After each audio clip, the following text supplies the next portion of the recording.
Banger! Hello! Where am I? Wait.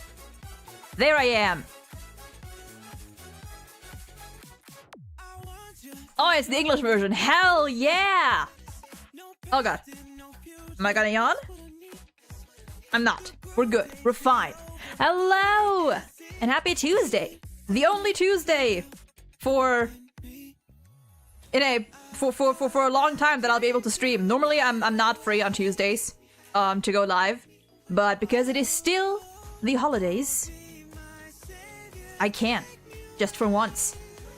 What was the goofy ass music just now? I don't know actually. I had my headphones out for a minute there. Let me...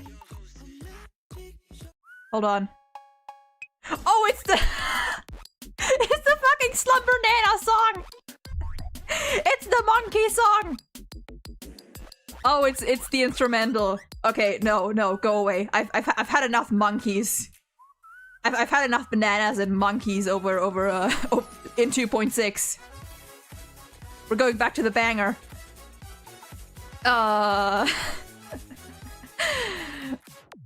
Yeah, no, very goofy. Just like the quest. The quest is also very very silly for the most part.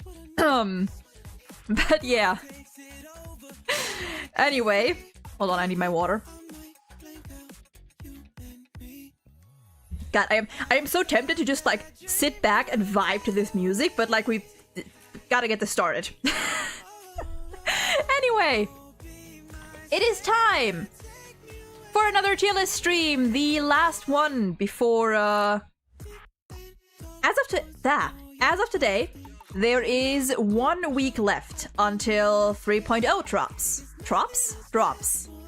And until then, we are doing one more tier list. And I believe I've done a tier list like this before at some point in the past. But if I have, then it is forever lost to the void of Twitch's VOD deletion policy. So we're doing it again, and also, since I think I've done it like... I think I did it back when Aventurine had... Jesus Christ. Cheers. Pew pew pew. God, that fucking scared me. Heartbulb, thank you for the 10 bits. And welcome in, hope you're doing well today. Fuck, I forgot where I was. I forgot I made that alert so loud. Oh, yeah. I think, the last time I did the playlist like, a tier list like this, that was literally just ranking characters based on how much I like them, was in like 2.0. Like, right around Acheron and Aventurine release. What did I do? What did I do? What did I do? What did I do? What did I okay, there we go. Okay, but here's the thing. What if I don't? What if I just keep the notification loud so I can occasionally get jump scared? What if I do that? But yeah, it's been a while. It's been a while. So, before 3.0 drops, because I feel like if we do this now, and I decide to at some point rank future characters, then you know, starting from 3.0 onwards is gonna be a nice cut. Onward, thank you for following. Hope you're doing well today. But why is so ear destroying? Wait, is it that loud for you guys too? In which case, I will actually turn it down. Heartbulb, thank you for following. In that case, I will actually turn it down. Okay, you know what? That's a fair point. That's a fair point. I'm gonna turn it down. At least on your end. Let me see. I turn down to like here. This should work. And that should be good. Even I got jump scared. I'm sorry. I didn't know they'd be that loud. I didn't know they'd be that loud. I turned them down a little bit. Hopefully it's better now. But yeah. What's going? I'm not going. I'm sitting. But yeah. Today We are... What is this OST? What is this OST? What is this? Welcome to Dreamworld Part 1. I barely remember this. Anyway, I keep losing track of what I'm saying. Jesus Christ. It's fine. It's fine. We're watching a scuffed streamer hold it together. Am I though? Anyway, also, Mania, welcome in. Been playing The Greatest Attorney. After playing it for so long, I'm starting to forget some characters from the mainline games. Volume. Testing volume. Is it quieter for you guys? And thank you again for the bits. Better? Okay. Okay. So, now, once again, today, we are doing another HSR tier list. We are going to be ranking every character, minus, you know, doubles and alternate forms and whatnot, based on how much I like them. Simple. Simple. The tiers are a little more specific because I'm special like that. But, and we're gonna go through them in a little bit. But yeah, before 3.0, we're just gonna do a good old, regular, normal HSR character list, ranking them from best to worst, in my opinion. Loud enough to be like, oop, and not too loud to be like, arg. You know what, funnily enough, I get it. Funnily enough, I actually get it. Now, we're gonna go into, I mean, the tiers seem pretty self-explanatory, but we're gonna go through them in a bit anyway. Now, disclaimer time. The way I will be ranking these characters is going to be mainly based on their character, the character it's themselves, their personality, their story. There'll be very little focus on stuff like their gameplay or where they rank in the meta, which, let's be honest, doesn't matter anyway because that shit changes like every 4 weeks. The only times where I will probably, or I might take things like their gameplay, how I like their style, into consideration is if I'm like stuck between 2 tiers and I'm not sure where to rank them, if I like the character or if I have an opinion on them, and I additionally like their gameplay, that's gonna bump them up a tier. But other than that, gameplay is not going to play any role. It's all about personality. Give a list of 7 TV emails you have? Oh yeah, I forgot about that. I should do that. Do I? No, I don't think I did a command for that yet. Wait. I don't think I did a command for that yet. That's actually a good thing. I keep forgetting to do that. I keep forgetting to do that. Whoopsies. After saying I'm starting to forget the mainline characters, I'm immediately jump scared by Apollo. He's like, "Don't forget me, kid." Wait, is this Argenti? Yes, it is. I will recognize this OST.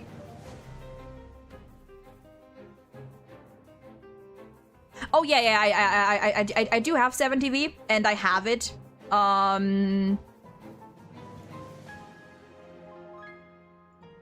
I just want to add a command for like a 7 TV like link, you know, like a.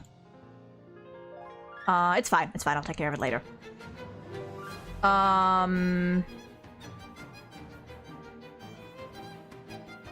Yeah, like I have 7 TV downloaded. Actually, let me check. Let me check. You know what? Fuck it.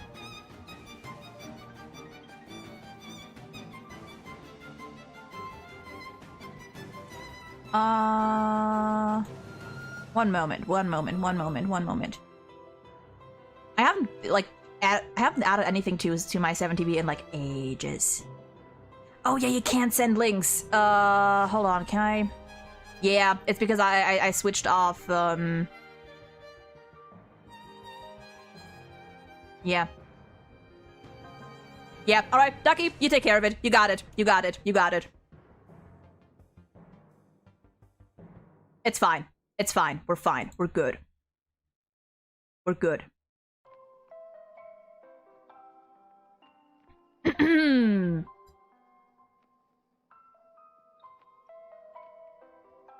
Anyway. But do the 7TV emotes should be showing on in chat. At least on screen and stuff, they should. Yeah, no, the links, I have links disabled. At least for regular chats. I don't know if if Ducky could send a link, any links. Should be able to. But for regular chatters, I do have links disabled.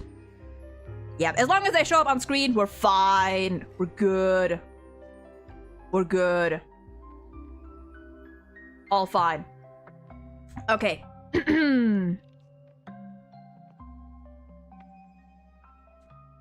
YouTube links are also disabled. Links in chat in general are just like, you know, to be on the safe side are disabled, except for, I believe, mods. But, you know, just to be on the safe side.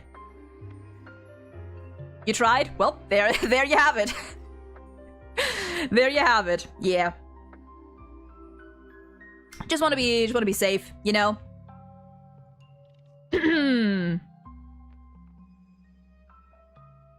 All right, let's see. I need to refill my water already. Jesus Christ. 1 second.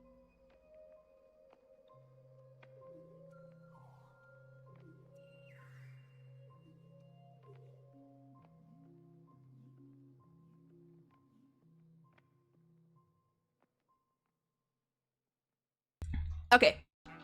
Back. Okay, now we're good.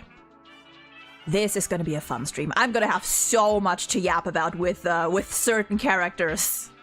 This is gonna be a fun one. Okay. So as mentioned, the characters here go from the very beginning up to 2.7. They are vaguely alphabetically ordered, which, you know, is a little switch up from just going from 1.0 to 2.7 all the way through. Although they're kind of like vaguely, because some like they're not precisely ladder sorted. Ha. Like over here, fucking Aventurine would usually not come before Argenti or Arlen, but you know, it's fine. We're good. Now we have 6 tiers because I am a silly little creature who needs to be specific with what they say and do and everything. Is Argenti gay? Yes. Next question. Your guess, no red-haired person is below 8 to 9? We'll see. Going through the rankings real quick, we're gonna start from the bottom. At the bottom, the very lowest, the characters that I just don't like. I just don't like them. There's no character in this game that I particularly hate, but I would say there might be at least a few that I just don't like for various reasons. So it's a no thank you, or on a scale from 1 to 10, a 1 or 2 out of 10 at most. Next tier is meh. It's like, I wouldn't say I dislike them, but I don't like them either. They're like, I tolerate their existence, but that is about all. 5 out of 10 is just middle of the road. You're fine. I don't have any strong feelings about you, but I don't dislike you. When you're on screen, I'm like, hey, cool. And we move on. I like you. 6 to 7 out of 10. Just, you're fine, you're cool. I enjoy your presence on screen, in cutscenes, wherever. 8 to 9 out of 10. Characters that I love, but are not quite up there. They're not quite my favorites yet, but I do very much love them. And 10 out of 10 is just a straight up my favorites. My favorites.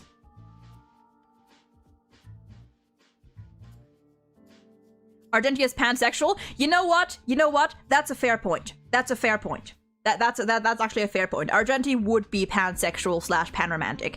Argenti sees beauty in every living being. Totally, that is true. I stand corrected.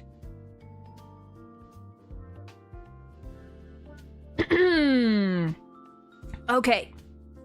Now, let's get started. Starting with Acheron.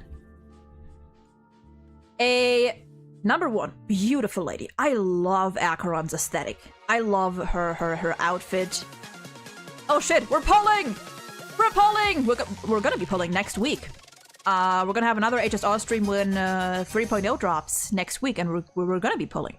Wait, no, we're not, because Bootil and Robin are second half. We're not gonna be polling. But we're gonna be polling again at some point. I never really listened to this OST very much. It's a vibe. I only listened to like the first couple seconds of tension.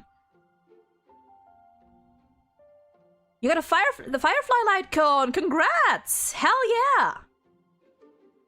Okay. What's the characters available this phase? I was not scared that I was not startled this time. The characters available this phase are, I believe, Firefly is one of them, and Fugue. Yeah. God, is it just me, or does it seem like 2.7 has been going on for so long? I don't know what it is. Maybe I'm just impatient. Maybe that's it. Maybe I'm just impatient. But yeah, it's Fugue and Firefly. God, we're gonna have 8 banners next patch. 8 fucking banners. 6 reruns. It's Jade, Fei Xiao, and Lingsha. First phase of 3.0 is gonna be the Herta, I think. Jade, Fei Xiao, and Lingsha, and second phase is going to be Aglaya, Silverwolf, Robin, and Bootil. Yeah, I'm not gonna have a fun time. I want Ruben? I want Robin, and I want Bootil Eidolons, so, I'm gonna be broke. I am going to be poor. We love Robin.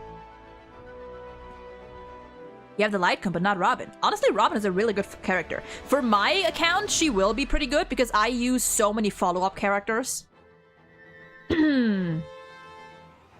Okay, let's get back into it. I am so easily distracted, but it's fine. Today's a yapping stream. We're gonna go ham. Acheron. Right off the bat, I would say at least in the I like you tier. I don't know if I would put her up here. She's somewhere between like a 7 or an 8. I might put her in the I like you tier for now. And later on, we're probably gonna move a few characters around later on, depending on where the rest rank. But for now, she's a good, steady 7 out of 10. I like her. I like her character a lot. What is this OST?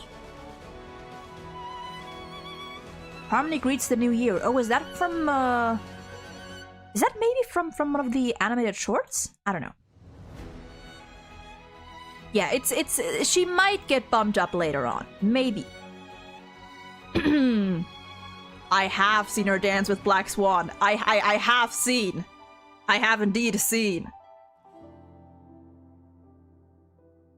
It was, very good. Very good. Okay, next. Aventurine. This one is an easy one for me. 10 out of 10.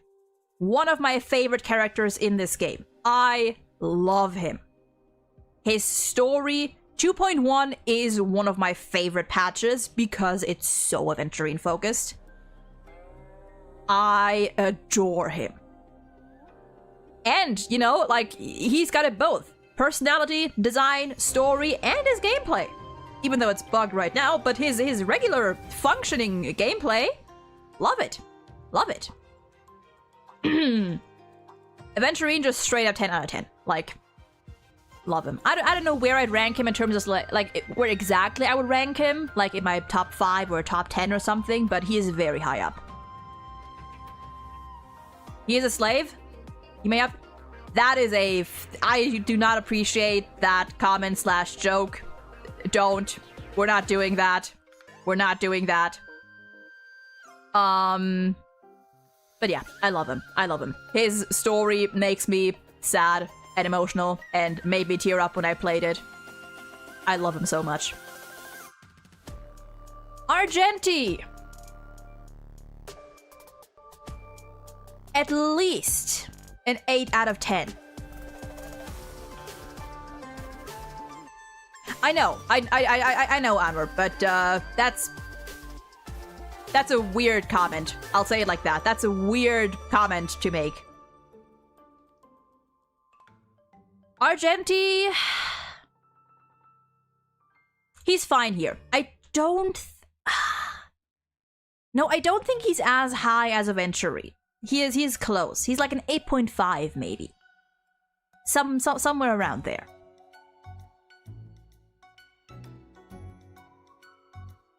Somewhere around there. The first red hair character that is going to be very high up, and there might honestly be a couple more later down the line. If anyone's aware of story, it's me. Indeed, I am a story player. I am a very big story player. especially depressing stories. Which, I mean, fucking look at this man. That is trauma in person. Embodiment of trauma. I think he's fine here. I think he's fine here. Arlen.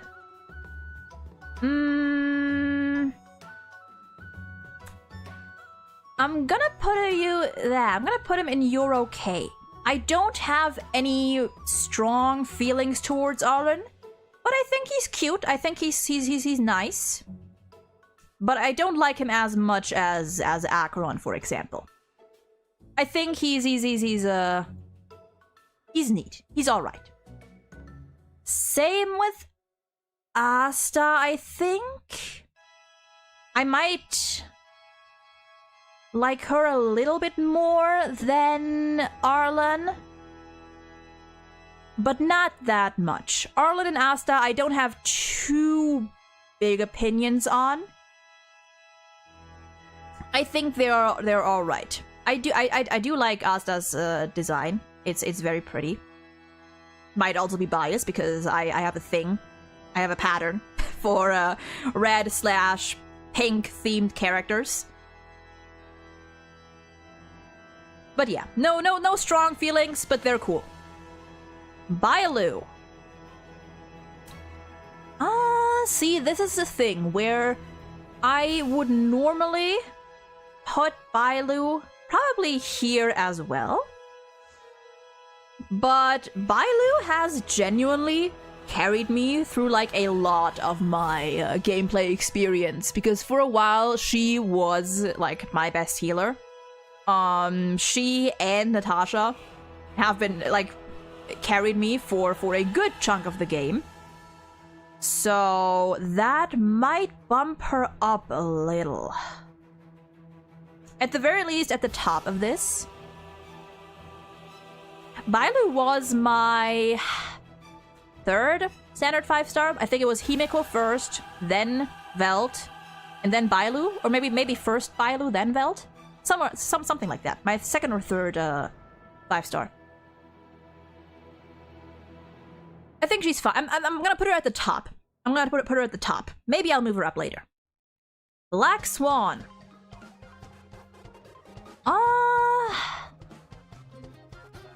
6 out of 10. I like her. I don't like her as much as Acheron. But I think as a character, she's alright. She's alright. Oh dear. I'm trying to think.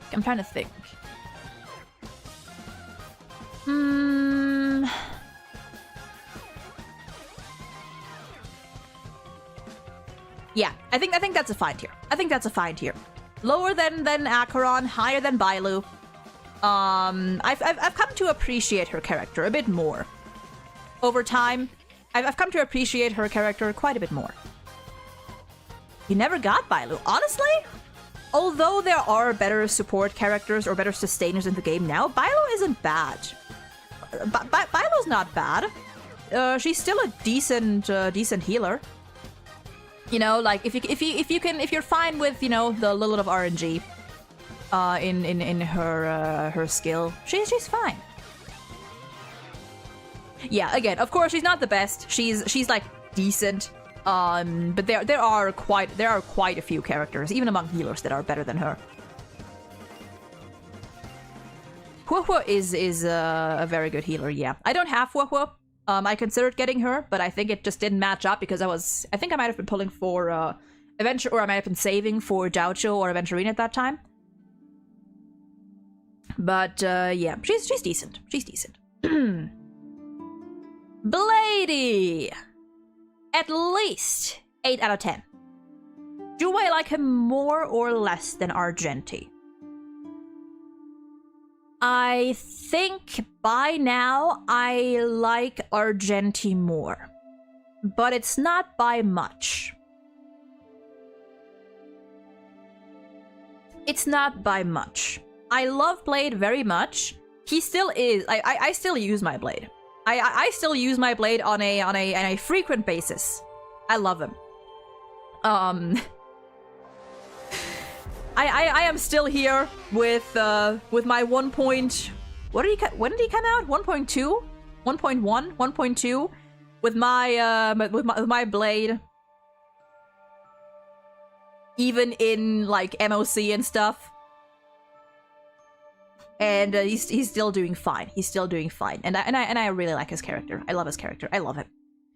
Not as much as Argenti, maybe. I think Argenti has that, he has a little extra kick that puts him above Blade, but... You got him in 1.2 and lost at his light cone? Oh, that sucks. Pumpkin, welcome in! Hope you're doing well today. Okay, just had to check something. Oh. But this one, on the other hand, no question, 10 out of 10. Boot Hill, my beloved. The first character that I will be E6ing in this game. Completely FTP too. I already have him at E2. I will eventually get him to E6. I have him, right now I have him at E2. I have his light cone. He is, I fucking love Boot Hill. The moment I saw him, literally, the very moment I saw his stupid, pretty fucking face, I saw the sharp teeth, I saw the beauty mark, I saw the little mole, I saw the black and white hair, I was like, I need to E6 this man. I need to. And then later, we got to know more about his character, and I could tick off the father figure box on my list. And I love him. God, this man makes me insane, and I need more of him. I need more of him. This man takes so many of my boxes, like design-wise, personality-wise. He's so good. Oh, did you not know? Boot Hill had a daughter. He had a daughter that died. That got killed. Yeah. Yeah. Fun fact about Boot Hill's backstory. Boot Hill had a child that was absolutely slaughtered by the IPC, along with the rest of his family and his, everyone he knew and loved. And he lost his little kid, his little daughter, when she was like a toddler. So that's fun. That's a fun little Boot Hill tidbit. So, yeah. Sad indeed. Sad indeed. It's very fucked up. Very fucked up. God. I wish... We need a Boot Hill story quest. Or something. Just something. We need more Boot Hill. I know we got some backstory, or we got some Boot Hill focus in 2.6, but I need more. I need more. Yeah, and I mean, I don't actually know. Did he lose, like... Boot Hill's body is like 90% machine. Is that all from the IPC's attack, or did he willingly give up some of that? I think he willingly gave up parts of that. Parts of his body. But a lot of it, like, he was also very much wrecked by the IPC. Either way.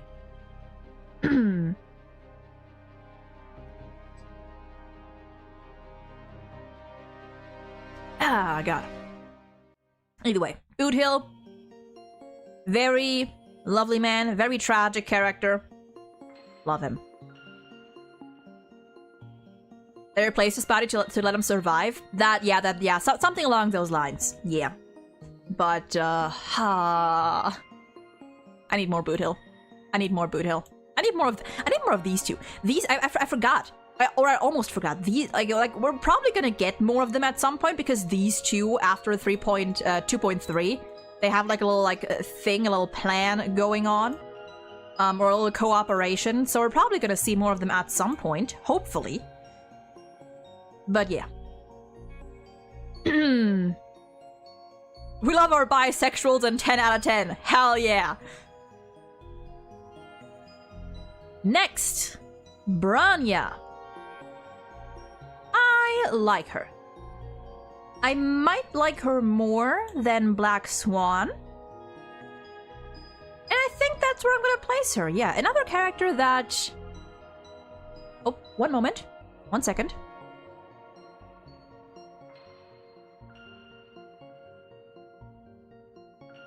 Okay, I think we're good.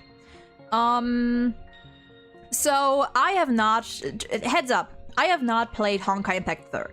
So certain characters in this game, that, you know, are references or, you know, directly from that game, I do not have that strong of an attachment to from, like, playing Impact 3rd or whatever. My opinions are based pretty much only on how they appear and how they act and what they do in HSR. But I like her. She's, I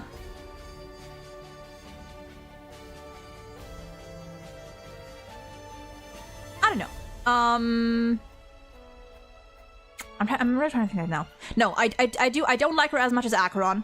I don't like her as much as Acheron. I do like her more than Black Swan. I think the entire Belobog arc just was, even though it was early on in the story, and even though the Belobog story in itself had some flaws, you know, like it wasn't perfect. It had its ups and downs, but I think they did Branya's character pretty well. Yeah, only Velt is actually from Honkai Impact 3rd, but I'm talking about, like, characters like XPs and whatnot, that, you know, people who know, like, their characters from other games might have a stronger attachment to. I don't have that. So I can just speak from what I've seen in the game, and I like Branya. Plus, I also frequently use her with my Boot Hill, so there's the gameplay, the little gameplay bonus. Tiny gameplay bonus. What happened to HSR X Fate? The collab, I think that's supposed to be this year, like early this year. I've heard things floating around that I'm not gonna get into because I don't remember what is leaks and what is not. And we don't do leaks here. But that should be happening pretty soon. It's gonna happen with Emphorius because, you know, summons and whatnot. So, it's gonna be somewhere there. Hydrate Redeem! I shall drink my water. Reminder, if you haven't had anything to drink in a while, go get your water juice, soda, whatever you got. Stay hydrated. Okay. Next is Clara. I like Clara. She's very cute. I like her more than Bronya, I think. Not as much as Acheron. She's very lovely. I guess if I'm counting Clara, I'm also like... I guess if I'm ranking Clara, I'm also kind of putting Svarog in with her. And I also like their dynamic a lot. She's very cute. She's very cute. She does, you know... I mean, she literally calls you big... I'm assuming it's Big Brother in if you play with Kalis. But I play with Stella, and you know, the big sister nickname as an actual older sister. You know, yeah. She evokes my she awakens my inner big sibling quite a bit. So I do like her. Ah, God. Exactly. She's just a little silly girl. Dan Heng! 8 to 9 out of 10, at least. Question is, do I love him more than Blade?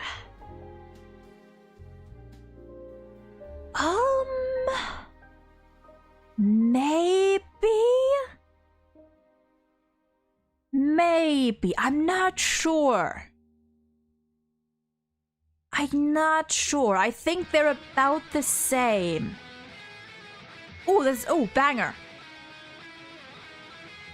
I think I like Dan Heng and Blade about the same. Maybe Dan Heng a slight bit more. And that might just be because we get to see him a lot more than we get to see Blade. Which is unfortunate, honestly. I wish we would see more of Blade. You would put Blade and Dan Heng next to each other? I wasn't gonna say it. But, you know. I need to finish this event. I need to finish this event. I'm like almost done with it. I'm like 3/4 done with it, I think.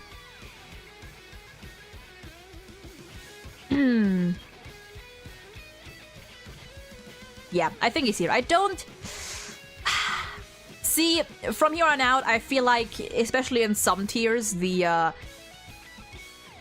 rankings within the sorting within the tiers is gonna get a bit blurry, because I feel like with some of these characters, it just depends on how much or how recently we got to see them in the game. Like, it could honestly depend on the day. Like, sometimes I might like one character more than the other, or I might think about them more than the other. So...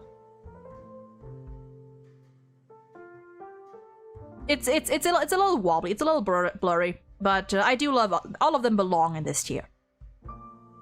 Speaking of another character that belongs in this tier... Actually, no! Speaking of another character that belongs in the 10 out of 10 tier! Dr. Veritas Ratio! And yes, I am putting them next to each other. No question. Love him. So much.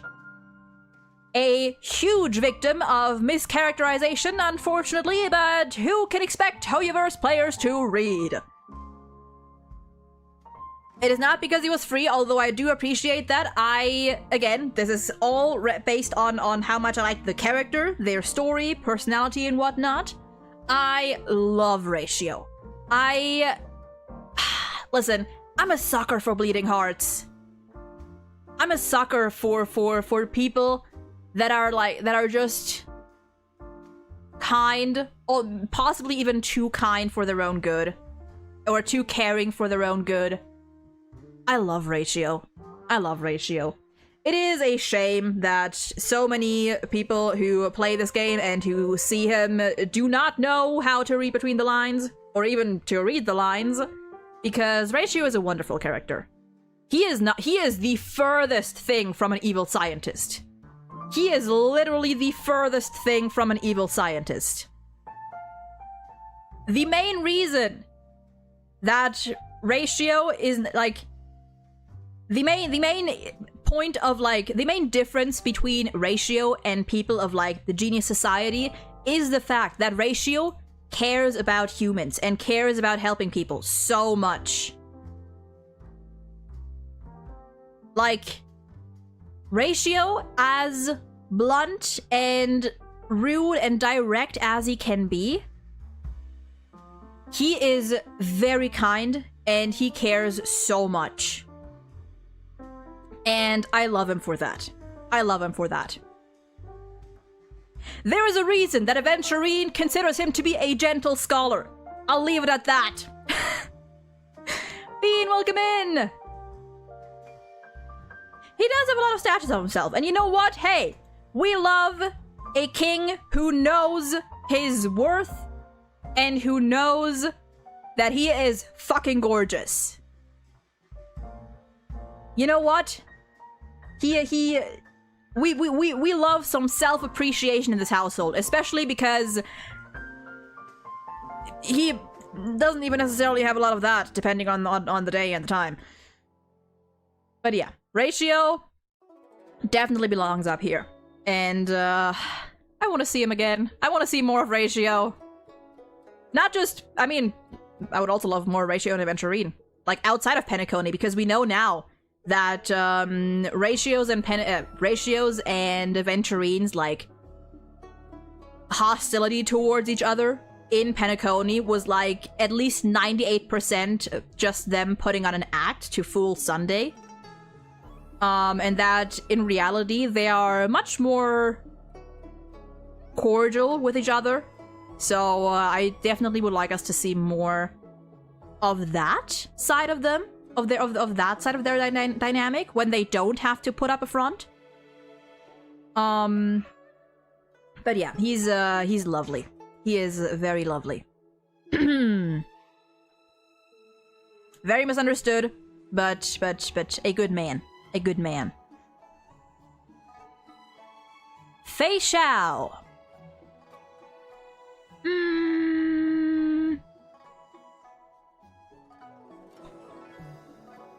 6 out of 10.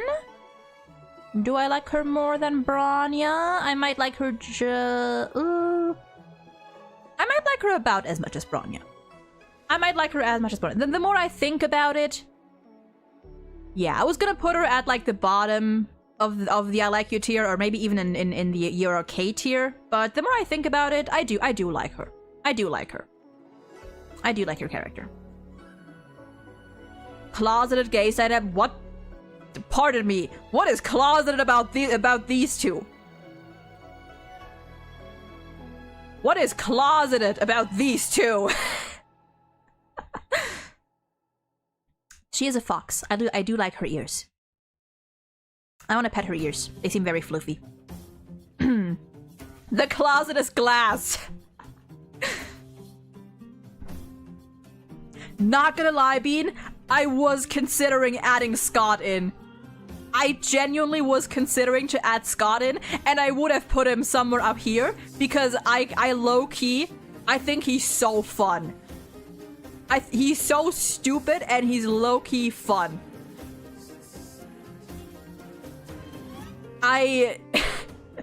If we had Scott here, he would be somewhere up here. He, just out of principle, he might be a 10 out of 10.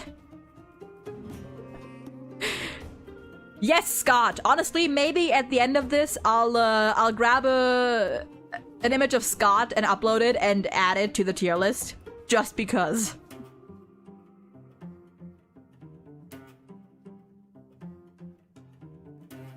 Yeah, I might do that later. Scott is so fun. Genuinely, I was actually kind of happy to see him again in the what was it, the 2.4, like the Xianzhou interlude. I was low-key happy to see him again just because he's so dumb and pathetic.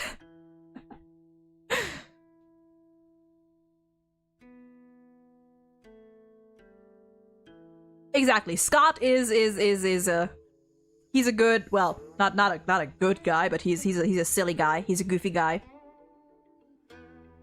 Seeing him in Fugue's trailer. Oh, right, he is in Fugue's trailer. Right. Yeah. Yeah, no, he's great. Okay, Firefly. I like her. I do, I like her. I might put her somewhere here. I think I may put her slightly above Clara, but not above Acheron.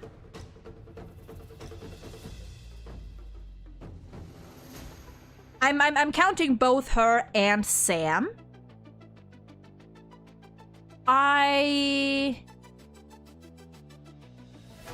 Yeah. You know what? Yeah. By the way, who saw the Herta trailer? I have not yet. I have not yet seen it. Not gonna lie, I'm not too excited about like any like Herta or the Herta stuff, just because I'm not a fan of her character, which we'll get into in a little bit, because down here she is. But honestly, we can watch it like at the end. We can watch it at the end of stream. You know, we might as well watch it towards the end of stream. Why not? I think Firefly is fine up here. I think she's fine up here.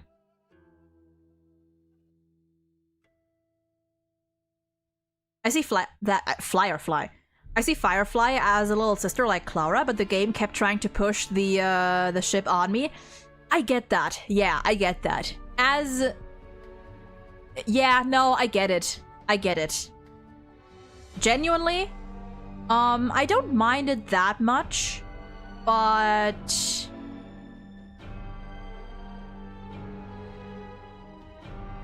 I don't know, there's like certain parts with the whole like Firefly having a crush on the Trailblazer that I felt were a little too much, like they were laying it on a bit too thick, but I don't mind it. I don't mind it in general. Trailblazer and March. I get it. I get it. I do get it. I don't know. I'm more of a. I mean, I guess it depends. You know, like I'm a Kalis and Dan Hong person. March and Stella, I think they're cute. They're cute. They're both silly. So, you know, I think I kind of separate them like that.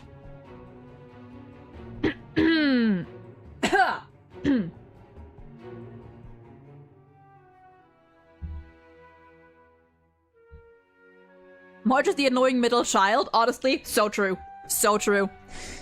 The tired eldest is Dan Hong and Trailblazer is the unhinged youngest. Honestly, that sums their dynamic up pretty well. Pretty damn well. And then we have Welt and Himiko as the parents. And I guess Pom Pom is the pet. Fu Xuan. You're fine. No strong feelings on you. I don't have her either. I don't play her. She's okay. I don't have a strong opinion on her, personally. A Happy Princess March will be there, the skin. Isn't the... Okay, so at first, I was gonna be very happy about the March skin. I heard that apparently that skin is going to be only for Preservation March, which a lot of people were pretty upset with, or seem pretty upset with, because, you know, like, most people will not use Preservation March anymore. And I kind of get it. I do like that we get the skin just in general, although I do wonder if it's gonna be a 3.0 exclusive thing, and if after that you can at least still buy it, or if it's just gonna be gone. I feel like you should probably be able to at least still buy it. But yeah. But hey, at least we're getting it, you know? At least we're getting it at all. That's better than nothing. Yeah, you should be able to still buy it. That would make sense. Let's see here. Fugue! Genuinely? After 2.7?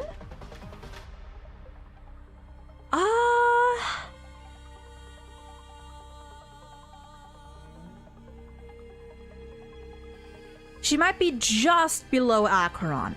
And all of this makes me think if I don't want to put Acheron in this tier after all, but I don't know if I like her. I don't know if I like her more than Blade. I don't think I do. I don't think I do. But 2.7 made me like Fugue quite a lot. I wasn't a huge fan of Tingyun. I wasn't a huge fan of Tingyun. Partially because, you know, we didn't really get to do, like, didn't really, I don't know. Tingyun early, you know, like in the Xianzhou story, didn't really hit me. She didn't really, like, hit me that much. I didn't really care about her too much. But Fugue, after the time we got to spend with her in 2.7, I do quite like her.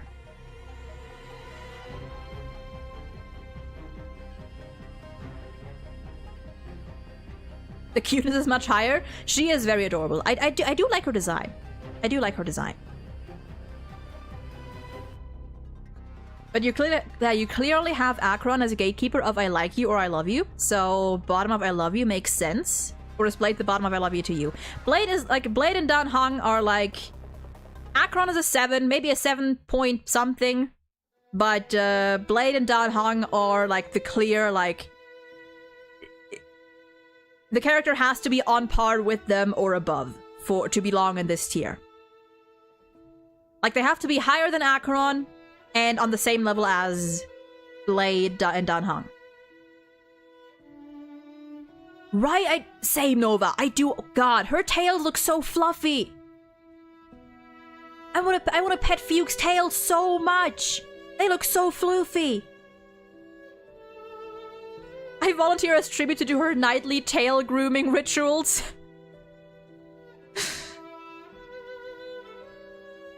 Her ears too. Her ears are so floofy. So floofy. So fluff. So much fluff. Got it. Okay, we're fine. Let's see here. I think Fugue belongs here. Yeah, I don't like her as much as Acheron. But I definitely like her more than everyone on here. So she's a solid second place in this tier. Already ahead of you, Bean. Where is she? Already ahead of you. I added 3 more characters that have not been in this tier list because they're not playable. But yeah, we're gonna have 3 special characters to add to this tier list as well that I felt just belong in here. Siobhan is one of them. Gallagher! Love him. Love him. Not, okay, yeah, you're right, not playable yet. Gallagher, love him. This is a character that... about the same level as Blade, Dan Heng, but... and above Acheron. So, for sure, Gallagher belongs up here. Do I? No, I think I still like Blade and Dan Heng more than him. Gallagher killed my beloved Firefly? He did not. First of all, he did not. Gallagher didn't do jack shit, honestly. I mean, he did, but he didn't harm anyone. I want to know so bad. I want to meet the fictionologist behind him. I want to know more about Gallagher, or the person that created him. He did? I mean, he didn't kill her. She didn't die. She didn't die. He controlled the fucking boss? And Sleepy is just a... Sleepy... Like... Sleepy's method of transporting people is, questionable at best. But, you know... Like, the point was not to kill those people. The point was to, I guess... Oh, dear God. Is this another language? What are the fucking chances? Oh, it's the Korean one. It's the Korean Slumber Nana song. But yeah, I mean, the point of I can't get it all fully together anymore. But like, the point of Sleepy fucking doing its stabbies was not to kill anyone. It was to transport them, to bring them over to what's the place called? Dream's Edge. So there's that. And Sleepy is cute. Sleepy's a little guy. And it's a sad little guy now that Gallagher is gone. It's a sad, mourning little guy.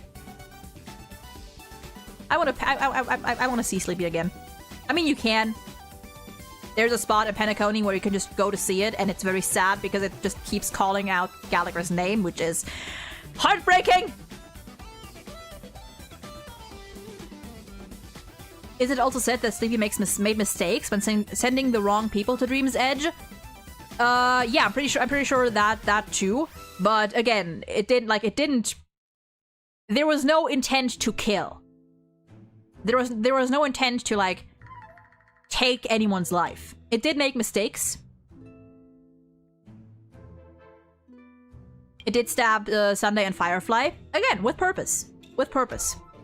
Not with the intention to kill.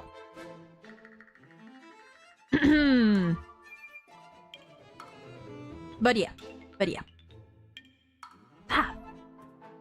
Let me see here. Stabby is the... It's just Deutsche Bahn, but cute and actually working. Honestly, yeah. Sleepy would be on time. And presumably Robin too. True. Presumably Robin too. Okay. Let's see here. I see that ads are scheduled to start in a little bit on Twitch, so... and I might need to rest my voice just a tiny bit and go to the bathroom and get a snack. So, we are going to take a tiny break here, just in time for the redeems. I guess... well... thank you for gifting subs to 10, 9, 8, 7, 6, 5, 4, and 3 minutes, and to Onwar. And to We Back. You are so stupid, but also thank you. I mean, hey, bots or not, I get money from it, so who cares, I guess.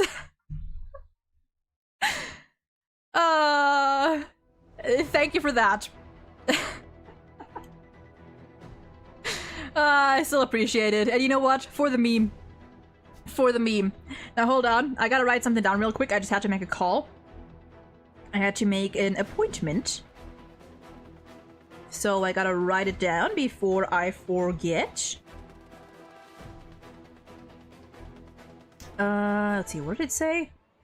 It was... Bam. Bam. Okay. Who's gonna match Nova's Freak? I don't know if anyone should match Nova's Freak. I don't know if anyone should try to match that.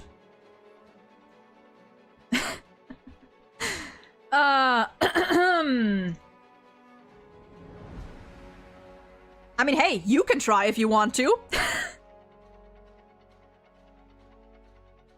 But no, seriously, Nova, thank you. I appreciate that. Okay. Let's see, where were we? What is this? The Embers of Glamoth. Oh. Let's see, where were we? Last one we ranked was Gallagher, and we are moving on with Jeopard! 8 out of 10, at least. Possibly even above... would I put him above Gallagher? I'm gonna be honest here, full transparency. I've been liking Jeopard more. So I've always liked Jeopard. I've always liked him. I've been reading a lot of Sam Part fics lately, and I'm not gonna say they influenced my opinion, but I'm not gonna say they didn't influence my opinion either. So, you know?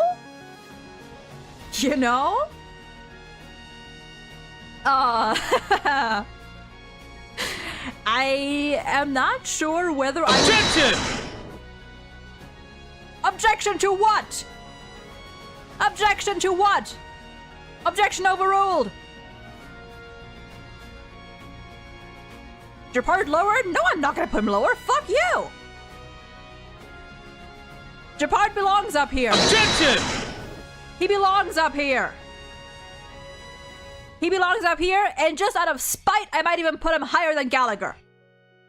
Just out of spite, even though I do think I love them about the same amount.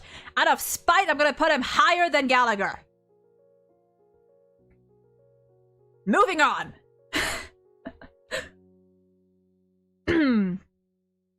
Also, I realize that the alerts are above chat, which is a little weird. So we're gonna move these. Yippee! Can't be bothered. Can't be bothered to fix the sub alerts and follower alerts or whatnot, but I can put the point redeems here, which should be better. What is this tyranny? I love him. Again, I don't care how many 50-50s y'all lost to him. That does not matter. This is about Japard as a character, and as a character, he deserves to be up there. I rest my case.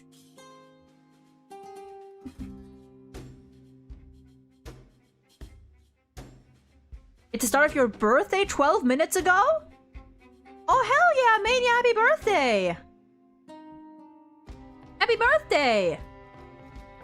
Wait, are you ahead? Are you ahead? Is it the 8th for you? Happy birthday! Hope you have a good one! Sorry that you're wrong? Well, maybe you're wrong. Maybe you're wrong. At least I know the rules of my own tier list. Huh. Anyway, good night, Finn. You're okay. Yeah. Above Bailu, but you're fine. I think I like Black Swan more. To be fair, I also haven't done the, what's it called? Fixtral Garden event yet, which might, you know, might give me a bit more insight on her character and might make me like her a bit more. But right now, having not done that one yet, she's here. She's here. She's okay.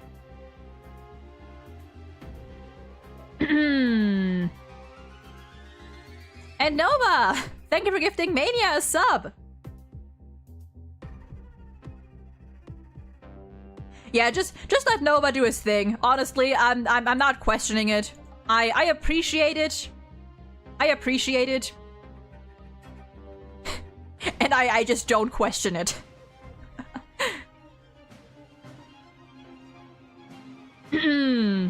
Speaking of YouTube, actually, let me check something in a bit. Hold on, let me check something.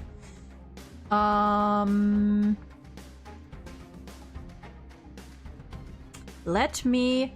Oh yeah, it's okay. That's weird. It doesn't. I've noticed that for a while, but it doesn't. I do actually have alerts for YouTube follows as well, but sometimes, or most of the time, apparently they just don't work. That's weird. I'm gonna have to figure that out. But it's fine. It's fine. It's all right. Oh yeah, you're in the east. Makes sense. Makes sense. Okay. Where were we? Gwynaifin? You're okay. That might change, or she, you know, like, it's not gonna happen this stream, but I might start liking her more if I actually finish the events that she appears in. get memberships on YouTube. We're getting there. We're getting there. Slowly but surely, we're getting there. But not quite yet. But one day. Hanya.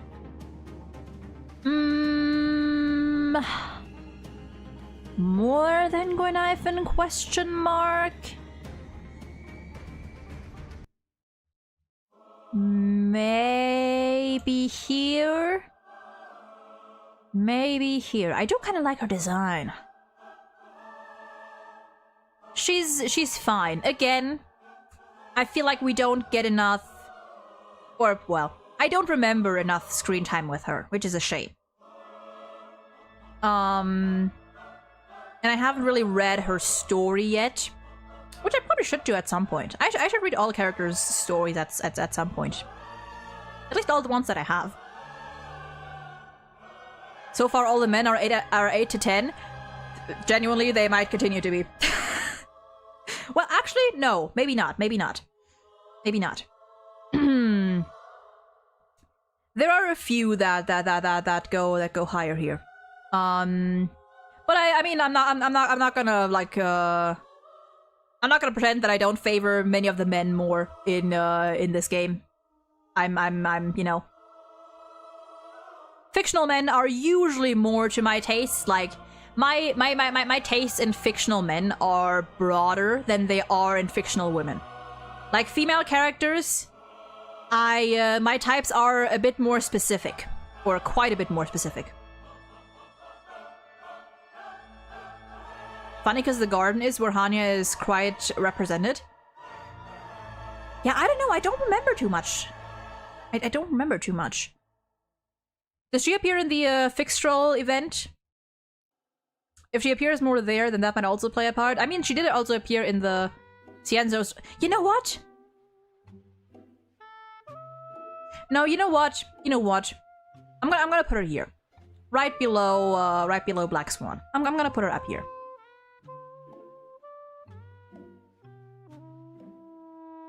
When I say men, I mean above 20 years. Yeah, I know, like, I'm gonna say, like, I'm gonna branch out male characters. I mean, everyone here is almost everyone here is, over... I mean, who the fuck knows Gallagher's age at this point? I mean, or when he was created, I suppose. But I mean, all these guys are above 20. 30. That's what I'm saying. That's what I'm saying. Yeah, I love my 13-year-old bartender. But yeah, I mean he was probably created as like a 30 plus 40-ish guy. So whatever. True, Diona is a bartender too. I guess that is true. That is true. I love my fully grown 13-year-old man. Okay. Yeah, I'm gonna bump Hanya up to here. And you know what? Fuck it. I'm gonna bump Gwynifen up too. I'm gonna. They can both be here. That's fine. That's fine. They're gonna be the new threshold. How's he 13? So the thing with this with that joke is that in the quest, in the Penacony quest, Gallagher, like, I think it's Marge who asks Gallagher how old he is, and Gallagher just turns around and with a deadpan expression says, "I'm 13." But the joke behind that is that 13 is, or the number 13 is, I think, the tarot. How do you pronounce that word, actually?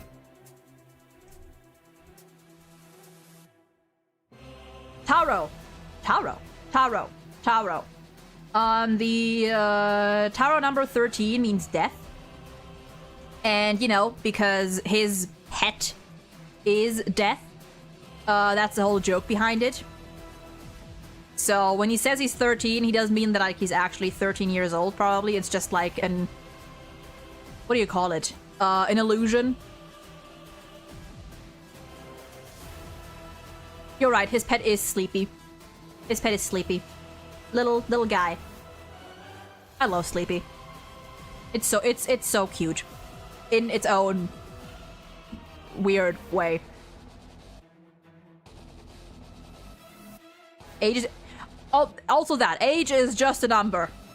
In any universe, in any fictional universe, age is just a number.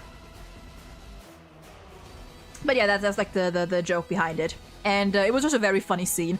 Just Marge asking him how old he is, and he just turns around, like no emotion on his face, and it's like, I'm 13. It's so good. Let's see here. Yeah, I'm gonna leave these two up here. They're fine. Okay.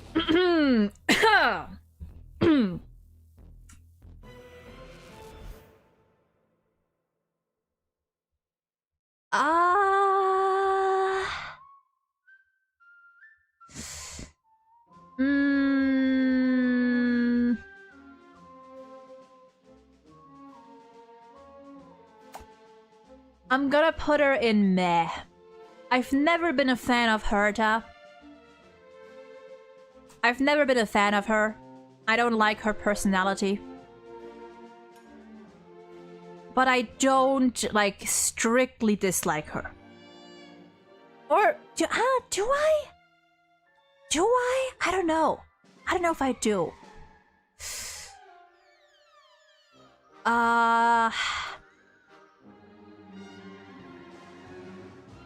I'm gonna... No, you know what?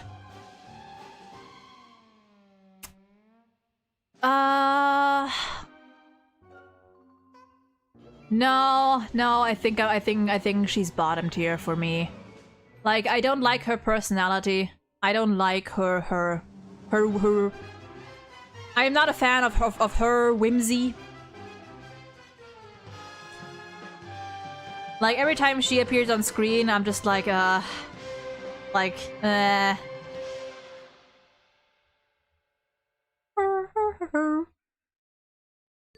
She is a puppet? I mean, she may be a puppet, but it is still, like, her personality. Like, that is still her personality. Like, whether it's her or the Herta, I don't think my opinion is going to change too much. So there's that. There's that. You know what? No, I'm gonna be generous and I'm gonna put her in meh for now. And we'll see. We'll see later on.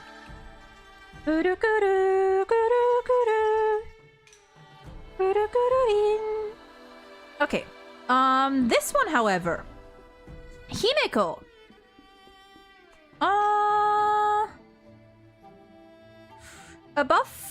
Above Clara. Above Firefly, maybe? Maybe below Fugue. Maybe below Fugue. Possibly. Objection! Oh dear God. Objection! Depends on what you have to say. Have I played what? The Astro Express Room? I have. That's why, I mean, it's a 7, okay? It's a 7. I have played the Astral Express Room event. It's very cute. She is very silly, which is why she's up here.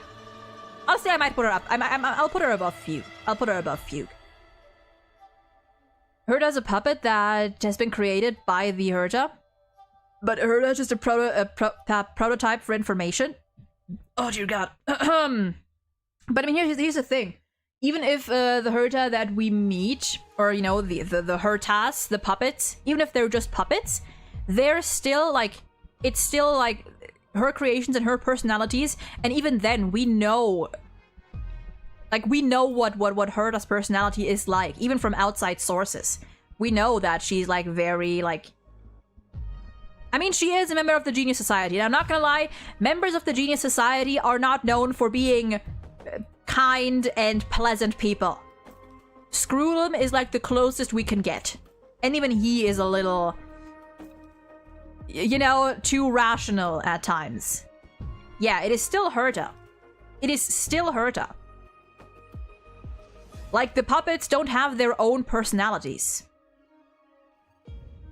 Like, when Herta's talking to us, or when Herta's puppet is talking to us, it is still Herta speaking to us. Or at the very least, a personality based on Herta's true self. So, that still counts. It still counts.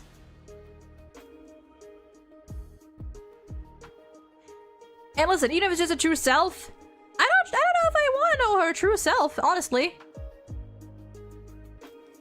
Maybe we're gonna watch the Myriad Celestia trailer after the stream, and maybe by the end of that, after that, I'll move her. Maybe I'll move her after we watch that trailer. But for now, I'm not a fan of her personality. You just hate to see a girl boss winning and being smart. Listen, I don't mind girl bosses winning and being smart as long as they're not completely insufferable. To me personally. Like, they can be as smart as they want.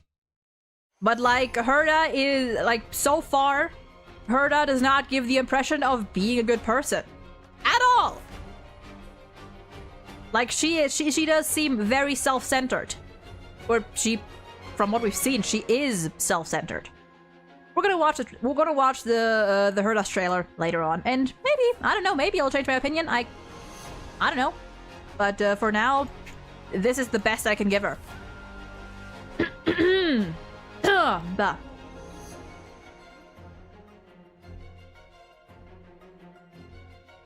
She's self-centered. That's just wrong. Is it? I'm literally okay. I'm talking about what I remember from I mean the spaces in which we've seen her were like the space station and Simeuni related stuff. She does not seem like a caring person. I'll say it like that. She does not seem like a caring person to me. To me. If I'm wrong, then point me to it. Because hey, I'll happily be proven wrong. If I'm wrong on that and Herta actually does care about people above like beyond like a superficial extent, then hell yeah.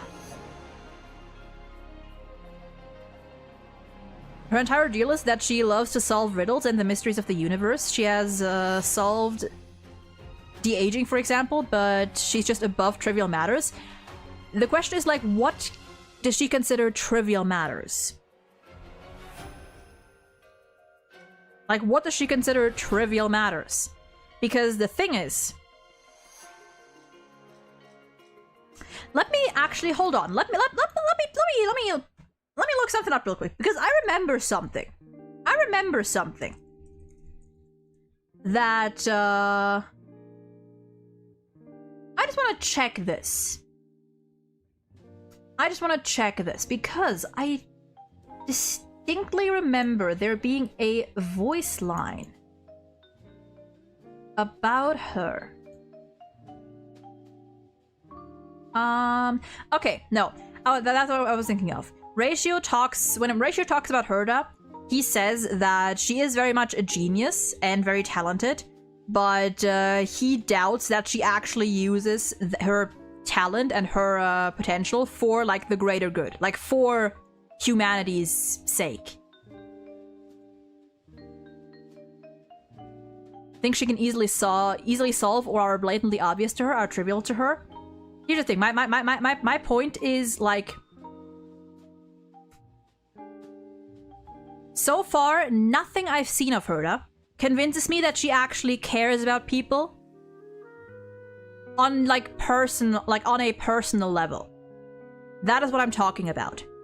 Like, she's no Ratio, who, as smart and talented and great and whatnot as he is, he also very much, like, his main goal is to help people. I'm not doubting that she's smart.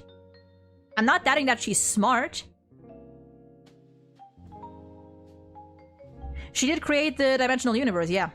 Did she? Yeah, she at least played a part in it and whatnot. Hold on.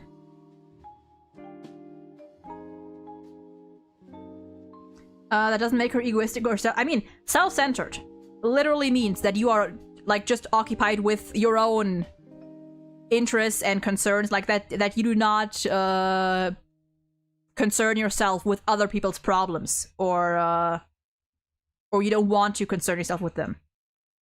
That's what's like self-centered is pretty much like just focused on yourself and your activities and what you want and what you want to do.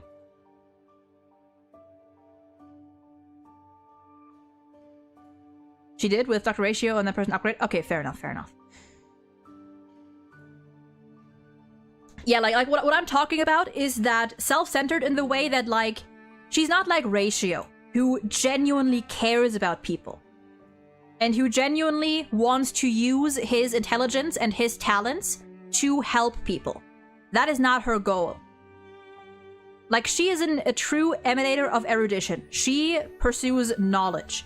But whether that knowledge helps others or not, I don't think she cares about that. I don't think she cares about whether her research actually is beneficial to humankind and whatnot. That's what I mean, and that's what I don't like.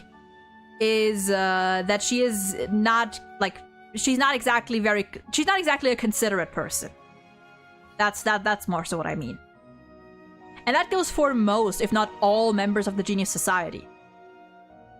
Like, I'm pretty sure like the main reason Ratio isn't a member of the Genius Society is because he is, quote, held back by his love and his care for humankind. And his ambition to rid, to rid the world or to rid the universe of ignorance.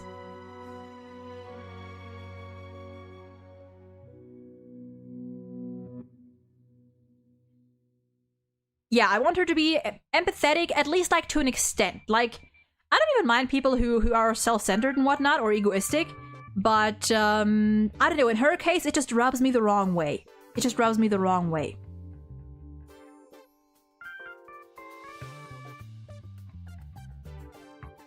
I don't know, so far, like, I don't remember any, like, she is, I mean, what I remember, like, I don't remember her being very, her showing any amount of care for people. Like, she very much just does what she wants and expects people to keep up with her.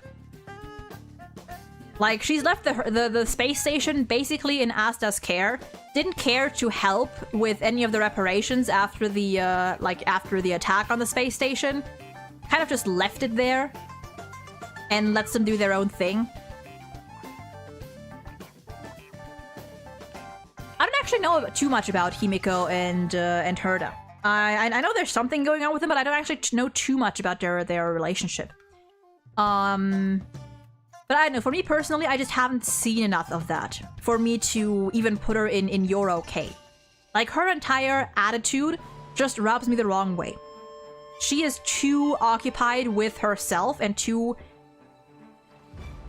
inconsiderate of other people from what we've seen so far. So that's like my main issue with her. I'm fine with leaving her here for now, but she's not at this level yet. Whoops, she's not at this level yet. His love, or because Ron? I mean, why would Ron May alone stop him from entering the Genius Society? Like Ron May alone, I don't think can make that decision. I mean, by now, I'm pretty sure he doesn't want to join them anymore. Or at least, like, he holds a certain amount of disdain for them.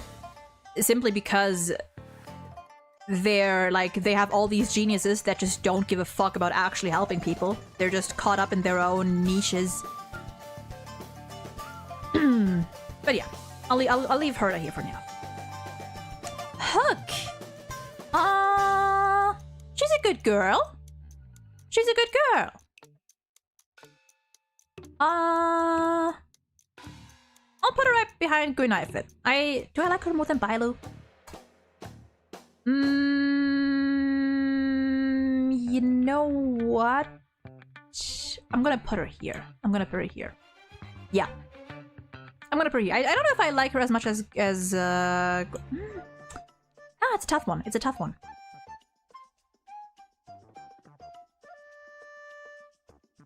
No, I think I can put her up here. It's the little sibling bonus, you know? It's the child bonus. It's a protective urge. Speaking of protective urges. Wah-wah! And by that, I guess by extension also tail. Somewhere around here. Maybe above Fugue. Yeah, I think that's fine. I think that's fine. Wah-wah is very cute. I love Tail. Tail is so like he's just grumpy grandpa. And you know you gotta love that. You gotta love that. You gotta love the grumpy old man. So that's that. This is a good one. Jade. Nah.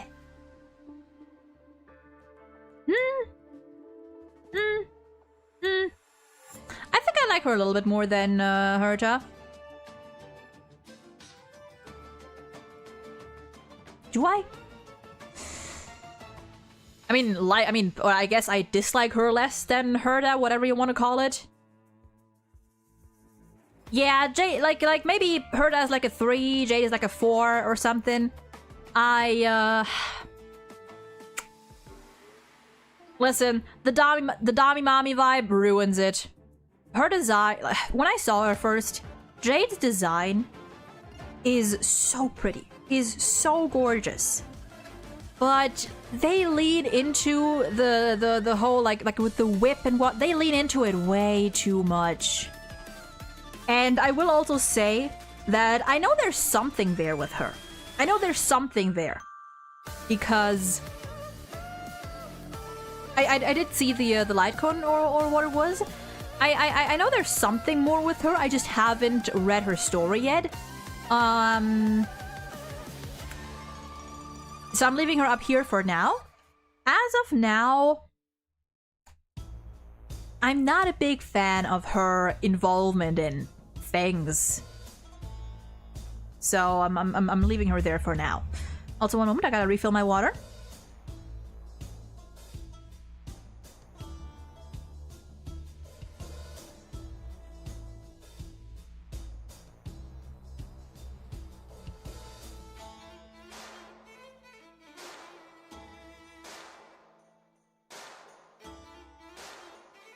Okay.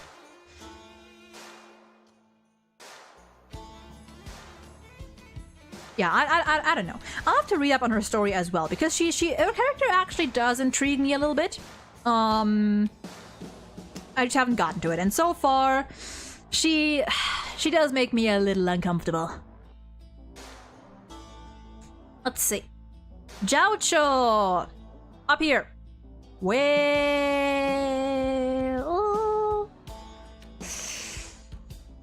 Oh, the pink bonus, the pink privilege. So I think I'll put him above Japard. But I love him. I love him. Hook is better than Jade. I like Hook. I like Hook. I think she's very cute. I like Hook, yeah. I would easily put Hook above Jade. Joucho, God. The 2.5 story, so good. And it did so much for Joucho's character. So good. Joucho, I mean, what else do I need to say besides Joucho is the Baiju of HSR? Like, almost down to a T.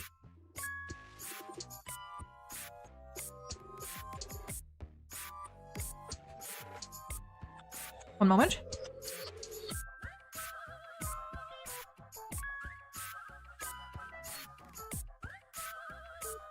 Okay, we're back. No clue about 2.5 story. I forgot what happens. I'm not gonna go into detail about what happened, but basically 2.5 especially gave us a lot of insight into Joucho's like motivations and his character and his determination as a healer, as Fei Xiao's healer. It is the whole prison thing. Yeah, 2.4 and 2.5 were the war dance. That also got you to the shackling prison and the whole hule business and whatnot.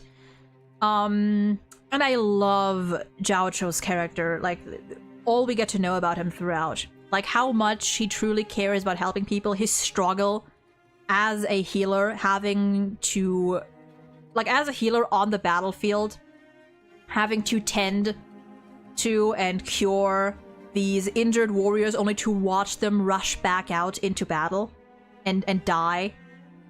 And learn that, like, even if all the soldiers that he helps end up just dying in war anyway, at least their deaths have meaning. Like, this, his whole thing, I love it. I love it. And also, I just like his character. Like, or his design. His design is it's so pretty. He's so pretty. And I also want to floof his tail. That is a floofable tail. So yeah, definitely up here. Jing Yuan, another one to the pile.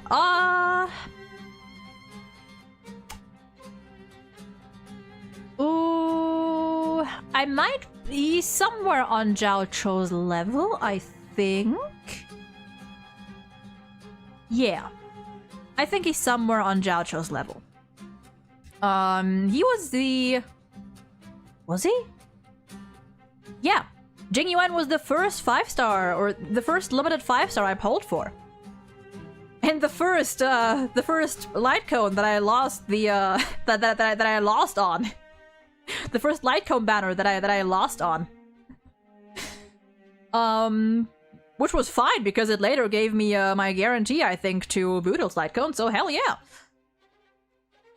But yeah, I love our general. I still use him. I've never stopped using him. I always will use him. Jing Yuan truly is the meta roller coaster.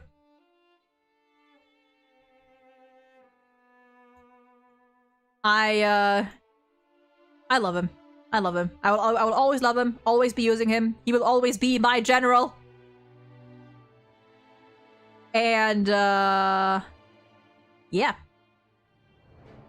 Also, again, father figure, automatic plus. If they're a parental figure, that's just an automatic bonus. I hate the HSR age system. It's so weird. I mean, I get that. Like, some of their ages are, I mean, it's just vague. You know, like, their ages are vague. You can, like, infer most of them.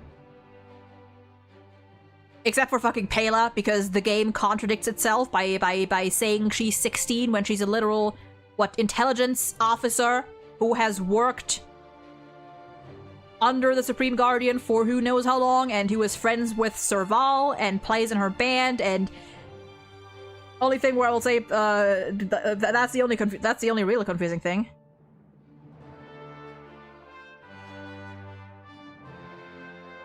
This list looks very sexist without context. Oh, come on now. Oh, come on. I mean, listen, if people want to say that, go ahead, whatever. Meanwhile, I'm pretty sure that if this was reverted, like, if this list, like, if we had way more female characters in the top than male characters, I'm pretty sure people would not be saying that.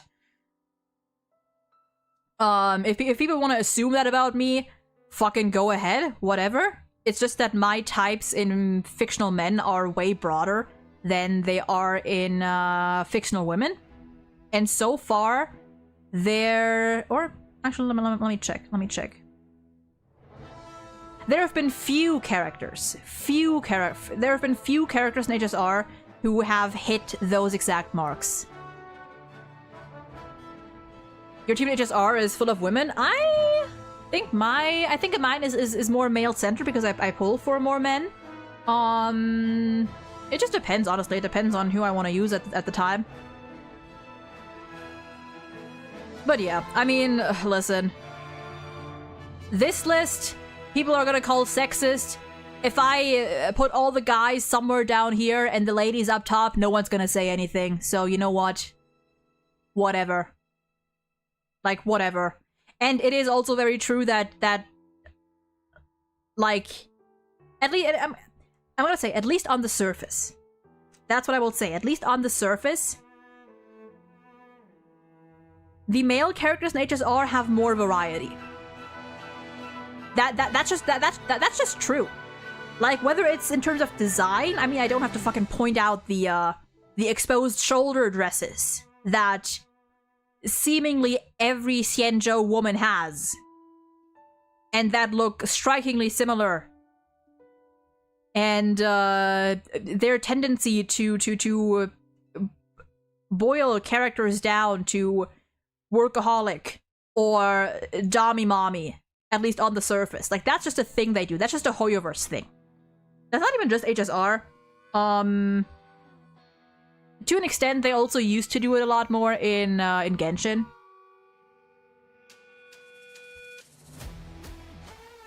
You never know. Nova. No. Okay, hold. Like, let's see out of the characters that we have so far. We have Fu Xuan. We have Astak, sort of. Yeah. We have Gwenaifen. We have Hanya. We have Black Swan. We have. I'm not gonna count Fugue just because she also has exposed shoulders, but she doesn't have anything on her neck. Like, she doesn't have like her neck covered. Jingliu does. Who else do we have here? Sushang, sort of. Yukong. Like, it's a lot. Ranmei. It's a lot. It is a lot. Like, that is the one thing that people have been very much criticizing with, especially Xianzhou female characters. It's... Yeah, it's... I mean, hey, now you know. Like, it's very striking. Like, someone in the design team has, they have a thing. They have a thing. Rappa has all... Rappa might, but I don't notice it because her general style is different. So I guess that's why. I forgot where we were. Were we at... Did we stop at Q... No, we stopped at Jing Yuan. Jing Yuan at 8 out of 10. Like the guy. A lot. Oops.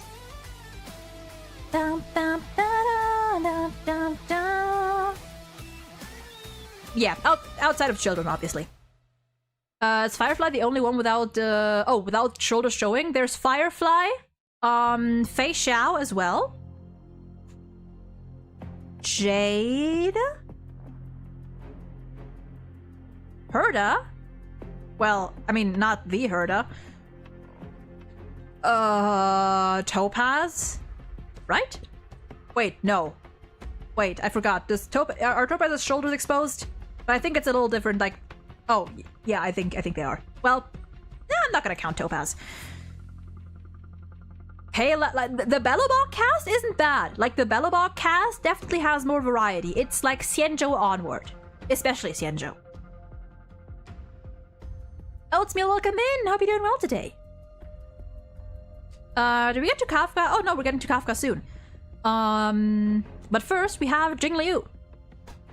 Not gonna lie, I haven't even done her story yet. I think she's fine. Maybe here? Maybe here, like with Fu Xuan? Maybe slightly above Fu Xuan? I think she's fine.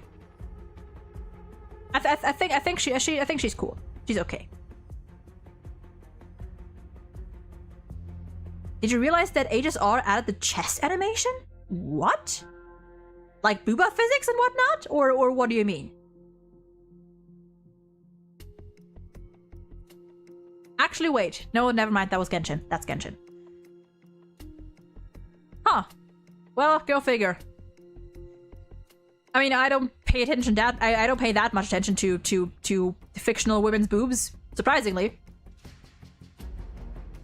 Well, I kind of do. Sometimes. It depends.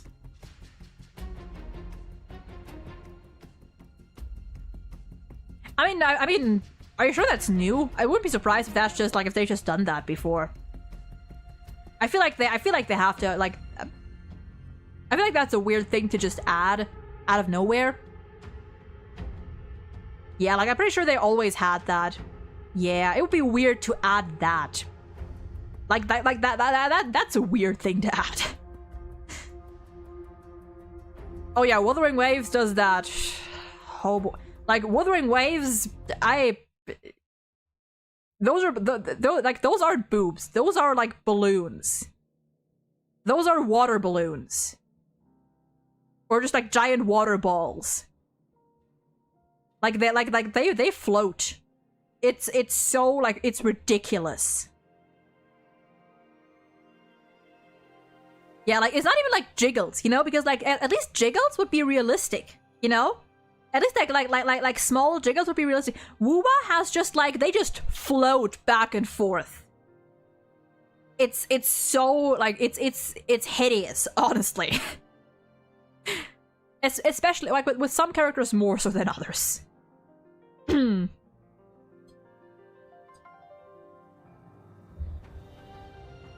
first thing a lot of Hoyo players do is check for booba animations. I mean, hey, to each their own. Even without a bra, boobs don't jiggle like... boobs don't move like that.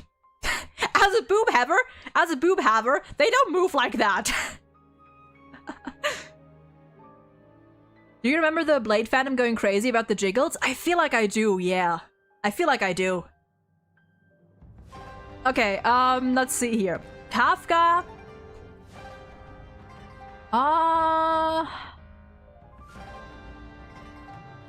something about her unnerves. Like, something about her is similar to Jade makes me uncomfortable. I don't know if it's her voice or just her general, like, not attire, like, attitude or the fandom even. I don't know what exactly it is.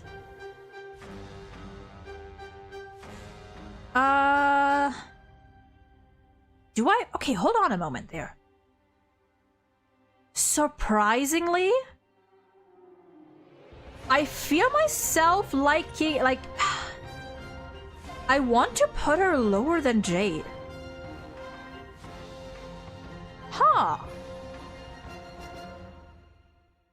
Interesting. I don't know what it is, but somehow, maybe it's the design? I don't know. But something puts Jade above Kafka for me. Huh. Interesting. Kafka is lovely and has a kind heart, but a fucking dark side. Yeah, I don't know. Something about Kafka is just a little... I might have to rework this whole tier. I might have to rework something, like some stuff around here, but I'll do that towards the end. Kafka rescued Blade? True, but the thing with Kafka is also, like, I'm not sure how much Kafka does is motivated by, like, her own wants and just her following Elio's script. Oh, okay. Okay, no, I get what you mean. Okay, yeah. just for saving Blade and for keeping Blade, like, in check. But no. I get it now. Yeah, I might rework this chunk here, like the lower tiers later on. For now, I'm gonna, surprisingly, unexpectedly, put her below Jade.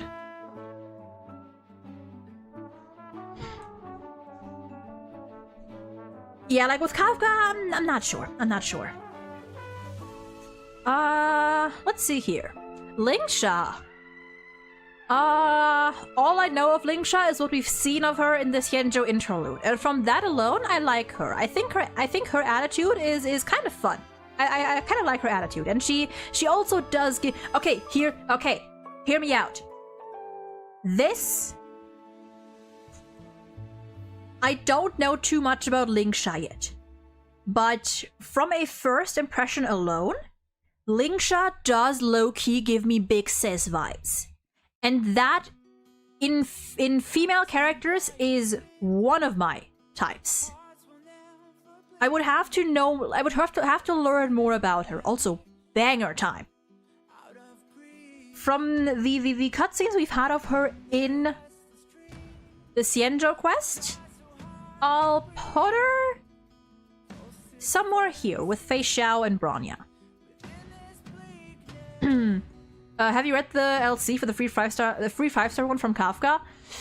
Not sure. Is that the one with her in her bathtub? Maybe? Is that the one? I don't know. I don't think I have. Na, na, na, na, na, na. God, I still fucking love this song. Yeah, there's a light cone of Kafka in her bathtub.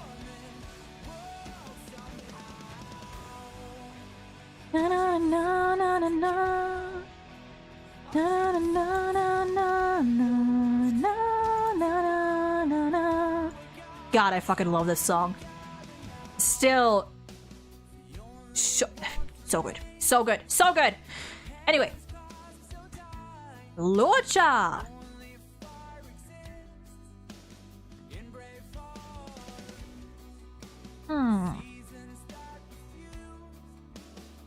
First man that is not gonna be up here, simply because we don't know too much about him yet. I think I would put him somewhere here.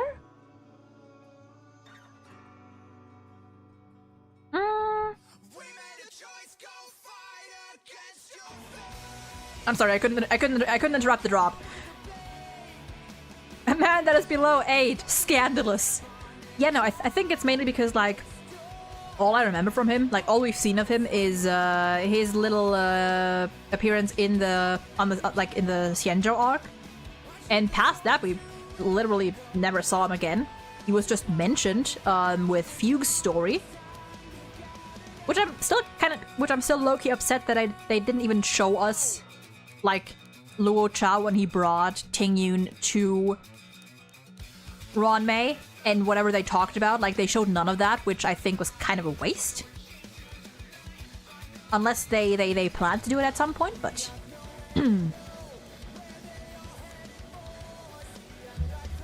Oh.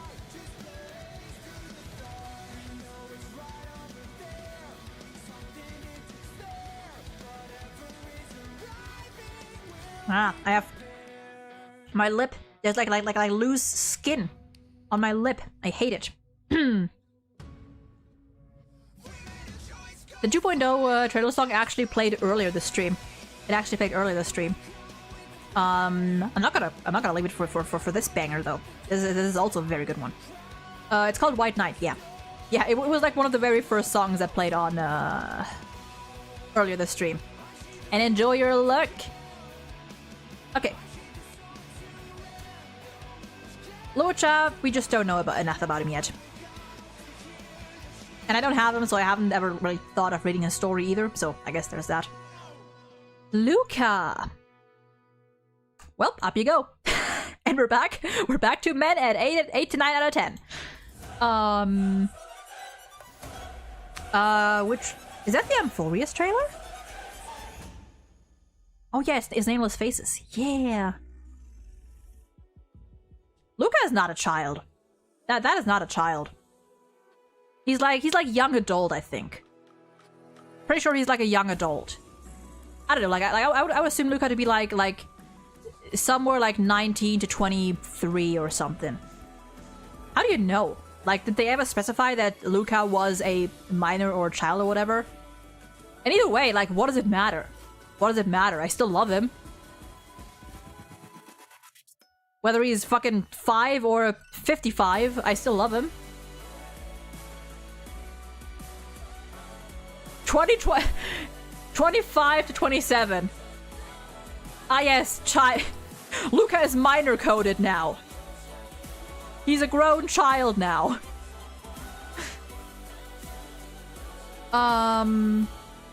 Yeah, no, I love Luca. I've almost finished the War Dance event, which did quite a lot for his character. So...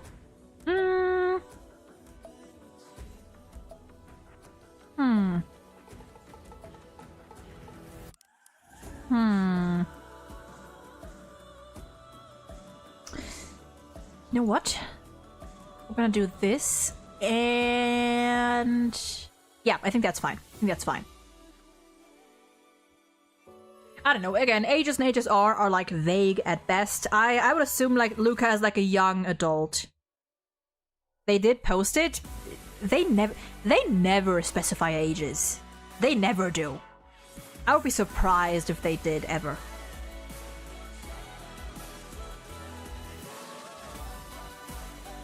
Like, at best, you can narrow it down.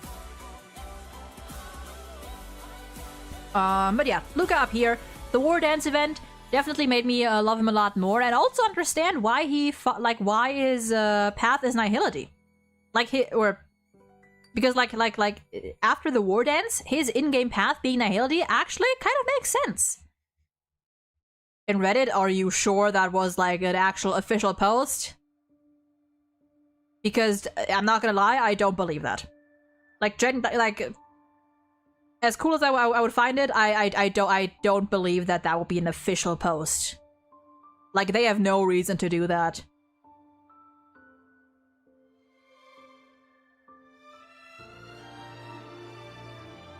Ba-na-na-na. Let's see here. They post a lot of stuff. I feel like they would have posted it on other platforms too, and I feel like I would remember. I would remember. People would have been talking about it if they ever confirmed character ages anywhere. Like, Reddit is not a credible source. Like, if they didn't post it on the official HSR Twitter or anywhere like that, or the YouTube, or I mean, YouTube would be a little difficult, but like the Twitter and stuff, I am very wary of believing it. So, yeah. Yeah, I mean, YouTube, how would they, unless it's like community posts and stuff, but yeah, that one probably not. But like, if they didn't even post it on the Twitter, like, why, you know, like, I am unwilling to believe it. Yeah, YouTube is like for trailers and whatnot. Okay, they do post stuff. And again, I might look into it after stream, but I am very wary. I am very cautious of believing anything that is on Reddit, especially if it hasn't been posted on any other official Hoyoverse site or account. Like, why would they post only on Reddit, you know? It doesn't make sense. Anyway, we are gonna have to take another small break here. Honestly, we're getting there. We're getting there. We're getting there. We might be able to power through these.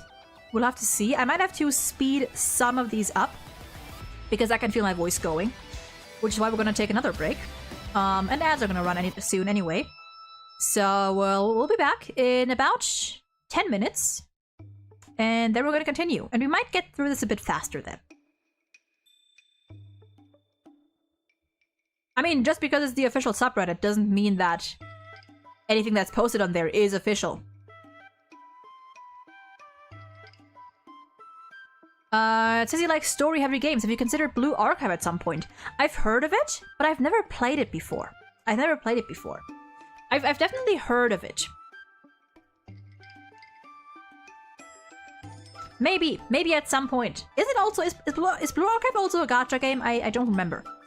I've seen some stuff about it here and there. I've never gotten into it myself. Just because right now I also don't really have the time to, so. Gacha with no pity system? Oh no, thank you. Oh yeah, no. But they're really generous. Still, like, generosity... how much does generosity matter when there is no guarantee for anything ever? But like story, I don't know. Maybe I'll check out the story at some point. Even if I'm not gonna play the game, maybe I'll check out the story at one point. I don't know. Maybe. Just right now, I don't have like the time and energy to focus on even more games and gacha games and whatnot. And we are back. Whew. My voice is, I hope my voice is gonna last until the end here. I might have to cut myself short with some characters here, unfortunately. But it's fine.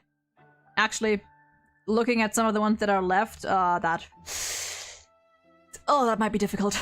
That might be difficult. But I am going to push through. It's fine. And we're gonna have to finish this up in like an hour anyway, probably, because my dinner is gonna be ready soon. I might just talk a little quieter, maybe. I might just talk a little quieter. And Souls, hello, and thank you for the bit. Either I'm stupid or I just don't get that joke. But enjoy your lurks! Nova, thank you for gifting a sub to capital D colon. Where are you? I'm not gonna question it. No, I am not going to question it. Thank you. Okay, let's move on. Let's move on. With Lynx. I like Lynx. Plain and simple, I like her. Do I like her? I think she's fine here. Somewhere around the Firefly Clara area. Oh god, nothing much to say. I think she's very cute. I actually recently, Jesus Christ, my throat. I've been catching up on HSR quests. Like I've been emptying out my quest log, and one of the quests was actually, I think, hers, or the one with her and Pela, and that one actually made me like her quite a bit more. So you know what? Hey, I love that people have already made these alt accounts for these kinds of jokes. True. Honestly, it's kind of based. Let's see. Oh, March. She is going in this tier, but I think I might. Where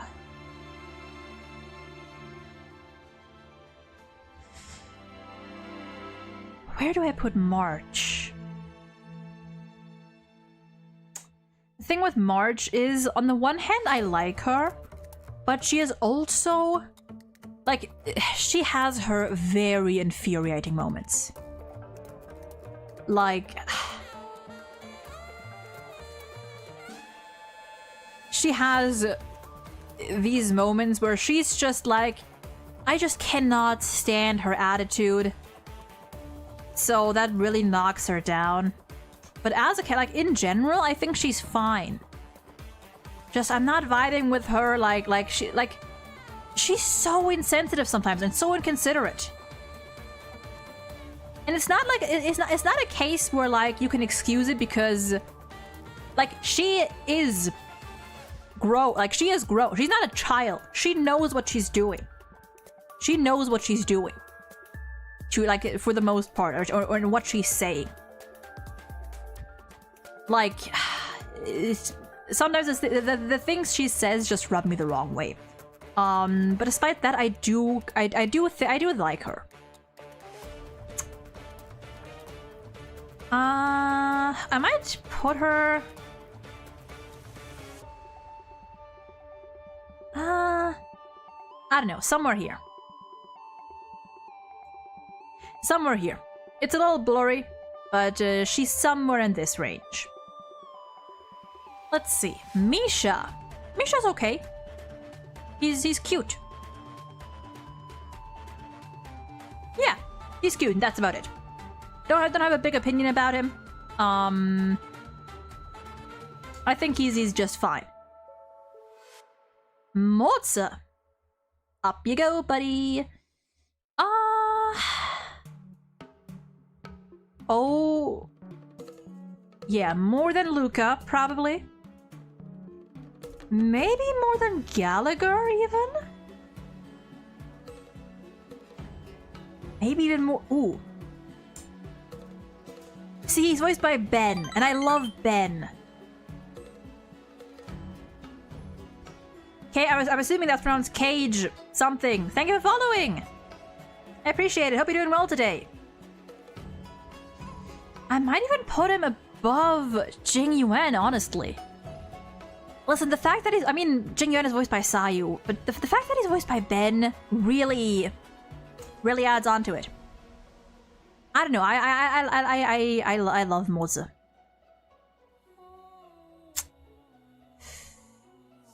Maybe.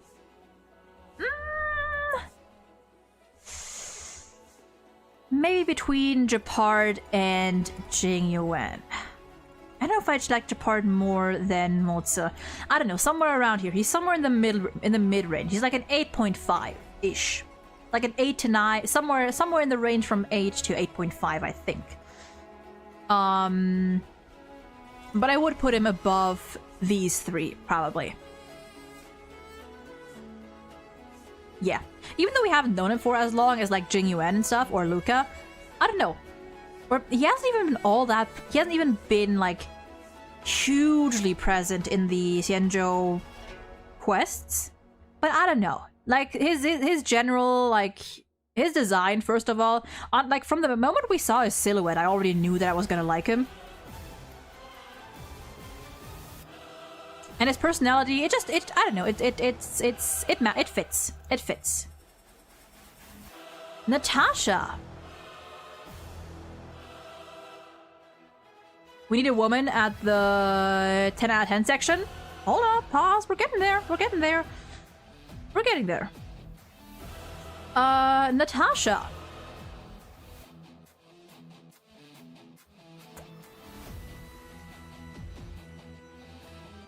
Do I like her more than Acheron? No, you know what? No, you know what?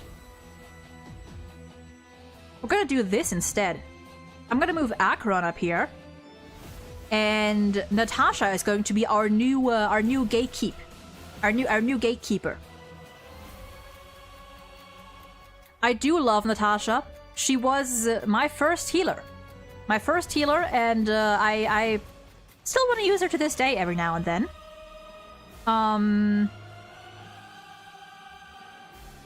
A very motherly vibe. Again, the parental figures they always have a special place for me. And she is very much she is mother. She is very mother. I mean, yeah, everyone's first healer, let me rephrase that. First healer and my only healer for quite a while. Yeah, no, you're right. Let me rephrase that.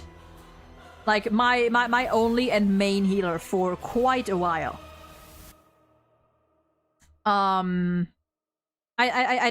do love her. I do love her. Or I guess like her a lot. Yeah, I think I'm putting I'm putting Acheron up here, and Natasha is like right below. Like her cleanse skill did so much for me. Like it was amazing. Okay, let's see. Hela.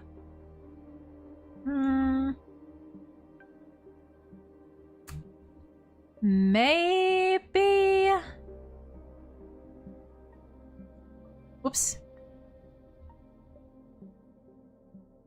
Maybe somewhere here? Along with Fei Xiao and Black Swan and Lingsha? Somewhere here?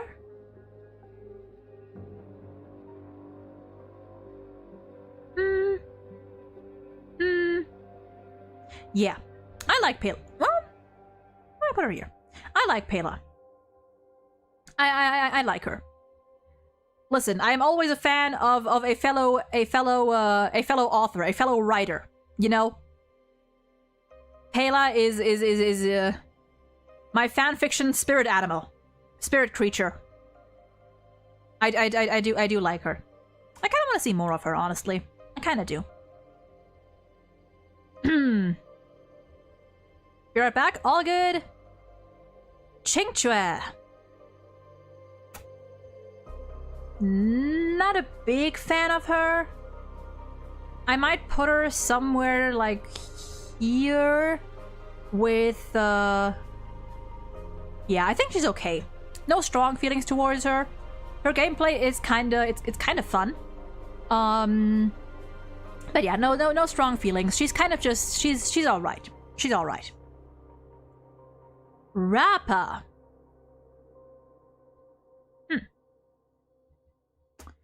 At least somewhere up here. Well,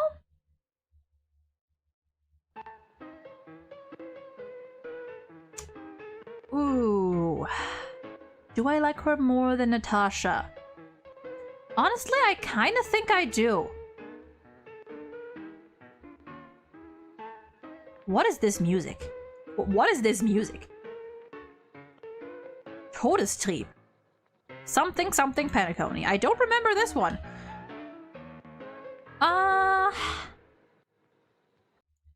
Do I put Rappa up here? Do I put Rappa in between Natasha and Acheron?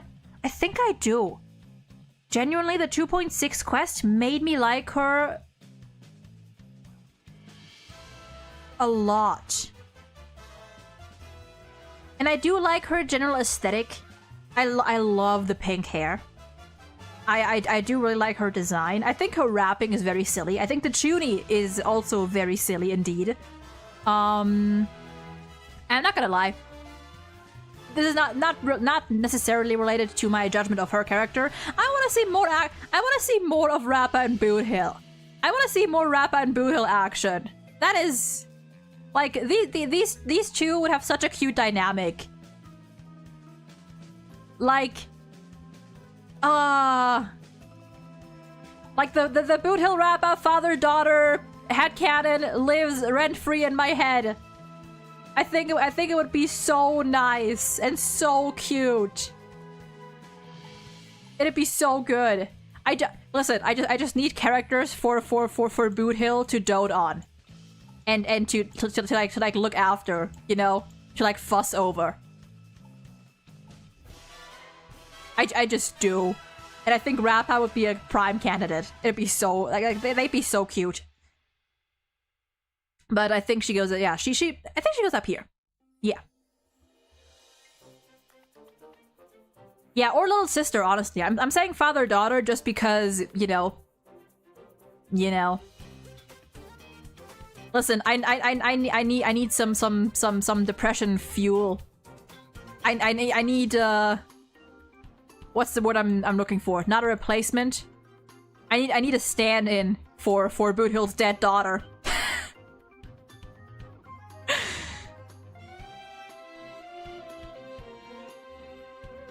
I love him. Anyway, Rappa, love her. Not as much as Acheron, maybe, but very close, honestly. Ooh. So, this is the first character that I added that was not in this tier list, but I need to have him here. Mr. Rekka. Get the fuck up here. He is so fun. He is so fun. Could be father-daughter, but he wouldn't like that she's a ranger. That is true. That is true. I mean, then again, on the other hand, I feel like the thing with Boot, like, I think he would be protective, but he would also trust her to handle herself. But he, I mean, then again, trauma does funny things, but yeah. The Sussy Baka. Rekka is listen, I have a thing for insane characters, but not insane in the way that they just have no moral compass, but they're still, you know, kind of like calm and collected and calculating and whatnot. Not that kind of insane. That kind of insane, that's boring. That's boring. I mean, if you do it well, it's fine. But I don't want that kind of insane. I want the unhinged, silly, and even pathetic kind of crazy. And that is what he is. Like, this man is so dramatic, so theatrical, so unhinged, but also kind of like a good guy. And his design is beautiful. I need this man playable like yesterday. I need him to be playable. He has to be. I need him. Honestly, all of these characters would be like if I ever see, like, if I E6 any character after Boothill, these three would be the next candidates. Well, whenever he comes out. Oh, I love Rekka so much. Genuinely, like, Rekka made the 2.6 quest, the whole Slumber Nana quest, so much more enjoyable. I already did quite enjoy myself, but he made it so, like, his presence, just his presence and his little comments added so much to it and made it so much better. And I need to see him again. We saw him in the last photo event, which was nice. Well, we heard him, kind of saw him, but I need him back. Robin.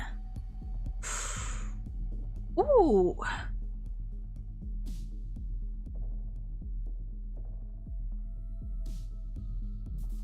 See? Robin, another one. Another one. Robin.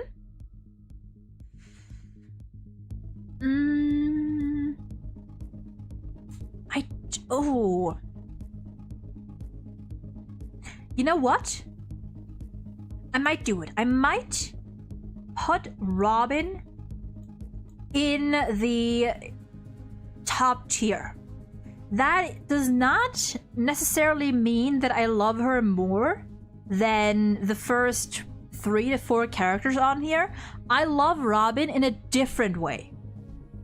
It's different. Robin honestly kind of reminds me of Nilo. Of Nilo and Genshin. Like, just her... When it comes to female characters, my main patterns are like the big sibling or the big sisters, the motherly types if they're done right, also the batshit crazy insane ones, and the just very like soft, kind of silly, just like cheerful characters, like Robin, like Nilo, like these types of characters.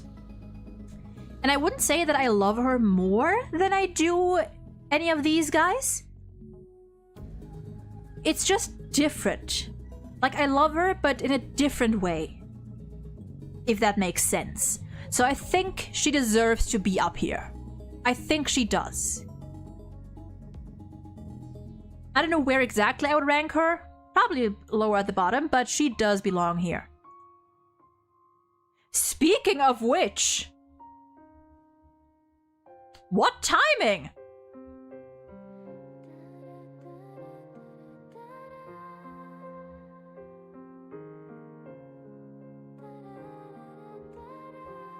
Oh, it's the, is it like the instrumental version?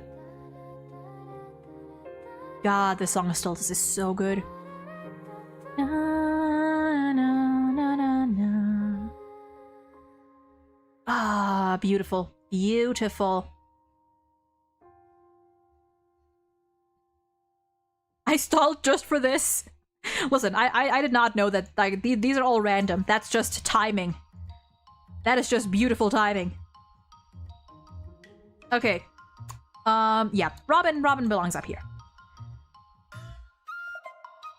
Okay, a couple more interesting ones here.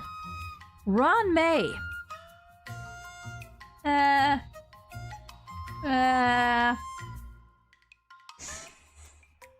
It's a shame. It is a shame that Ron May's character was, did not leave a great first impression. And I'm gonna elaborate on this a bit more with the next character after her that's gonna come up. But I was not a fan of her quest. Or I guess it was an interlude, but it was like centered around her. I was not a fan by the way that despite her, like, despite all that she did to the Trailblazer, the game still forces us to, like, be friendly towards her. Even after the drug she gives us wears off, we're still forced to be nice to her and to respect her. Like she she doesn't, like, she's not fully aware of what she's doing. We learned she's a sociopath, but a working sociopath. Yeah, like I don't like it. I'm not a fan of Ron May. I think that the game itself kind of, like, I don't want to say, I don't know if it's, I don't know how to say it. Like, I guess, like, kind of like babies her. Or I feel like we should have the option to be more hostile towards her, but we just can't. Even though we have no real reason to like her. I'm not sure of the exact phrasing, but that's what I mean. Like, there are characters in this game where the game just, like, you don't really have a choice. Like, it's a little inconsistent how the Trailblazer treats certain characters in regards to, like, what they've done. Like, there are some characters where we can openly express, like, either we can say we trust them, we like them, or we're a little wary of them. Like, I don't know, I think Kafka is one example, where we can be like, we know she's important, but we don't have to... Like, the Trailblazer doesn't have to like her or dislike her. It's a little more complicated. With Ron May, we didn't really get a choice. We just had to be nice to her, no matter what, and be understanding of her, even though, like, at least from... you know, our perspective, there wasn't really much to understand. You know? Like, she was being, like, she literally put our life in danger. She made her little creations and just straight up abandoned them. Like, it's... And meanwhile, there's other characters that, Meanwhile, there's other characters that, in comparison to her, are completely harmless, have never done us anything, really, and the game just forces you to be an asshole towards them.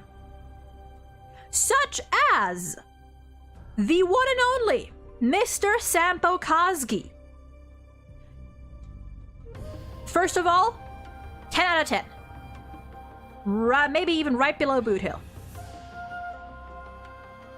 The way that the game forces Sampo hate is so weird and so frustrating. Because here's the thing. In comparison to other characters, like,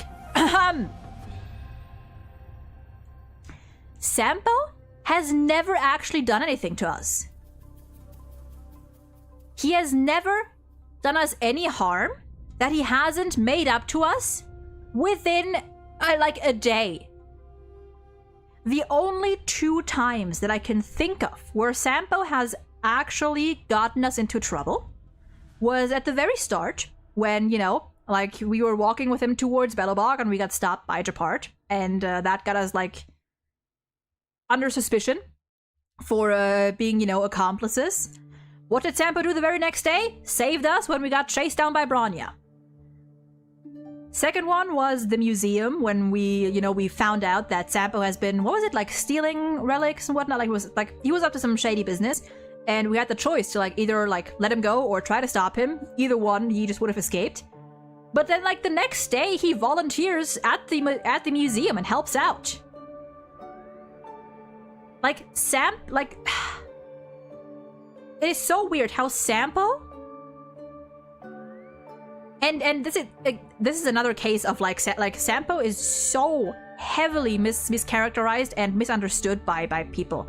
Like, the majority of time that people talk about Sampo that don't like actually just love him for who he is, they talk about him like he's some super shady scammer and like he won't hesitate to throw you under the bus if he wants to. But that's not even true.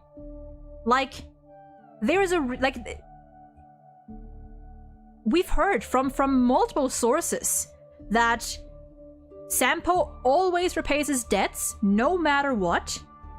That for a masked fool, he is actually pretty, in Sparkle's words, I think like Sparkle even calls him boring, or you know, like finds him boring somewhat, because Sampo, unlike the majority, if not all other masked fools, actually has boundaries. He has lines that he will not cross. And I'm not gonna lie, like the whole thing of like Sampo being a scammer and whatnot, listen. Some of Sampo's victims are also just stupid as hell. They're all just as stupid as hell. It's kind of like an Aventurine situation where like they just don't ask enough questions.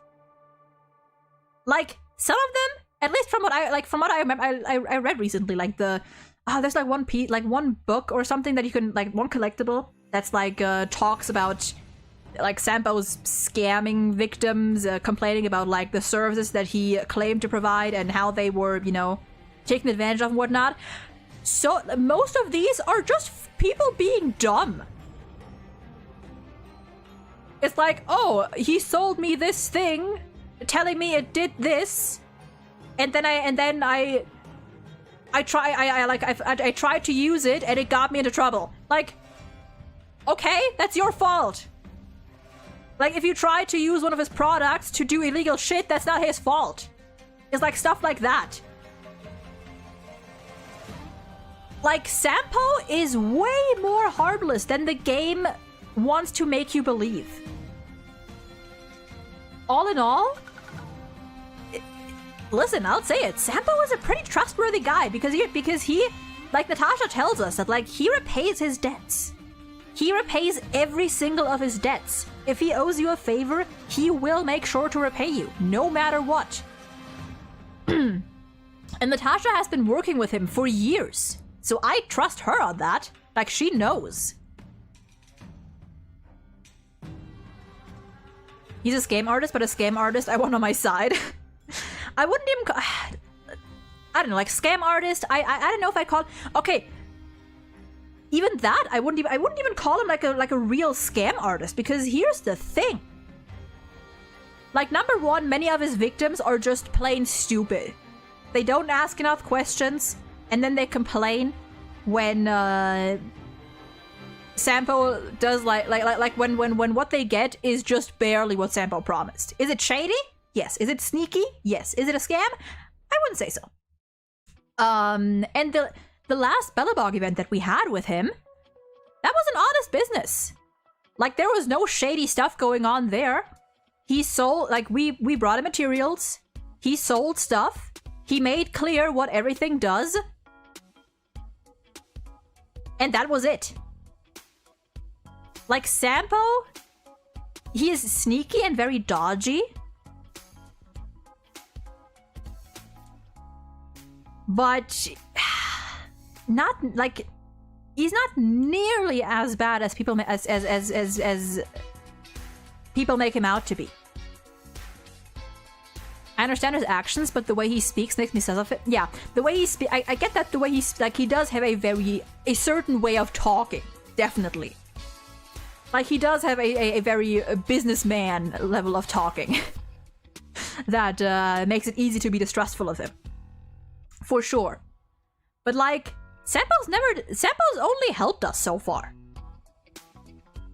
Like, he's I would call him he's a decent guy. And even, like, at the very least, he likes the Trailblazer, and he would not scam the Trailblazer. That has been made clear on multiple occasions. There's even an idle text where he texts you and sends you, like, some, like, I don't know if it's a link or some sort of, like, offer that looks like, that clearly looks like it's for some, like, shady, like, some shady marketing thing, or a scam and whatnot. And you can actually choose to just be like, all right, so, like, sold, I want 10 of them. Like, you can choose to play along and buy into it. And he'll immediately go like, whoa, wait, hold on, wait a moment there. You're not gonna ask me, like, what kind of scam that, like, he tries to stop you. Like, he's like, even if you try to buy into his scams, he's gonna be like, wait, hold on a moment there. That's not how this is working. That's not how this should work. Like, I love Sampo. I love him so much.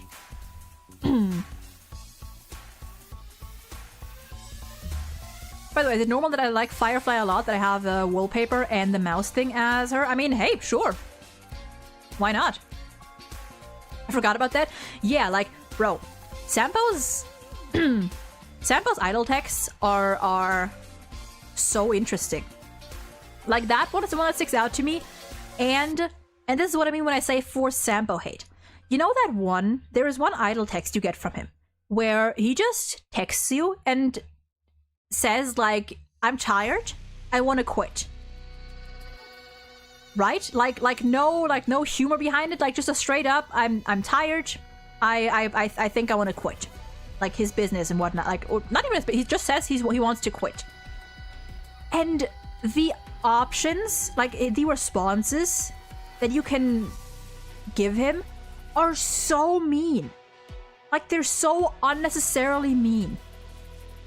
Like, you can be like, oh, good, like, that's a good thing, or that's a bad thing. But even if you go like, oh yeah, I think that's a good thing, it's like, oh yeah, it's a good thing. That's one less scammer or one less criminal to look out for, which is fucked up one for one.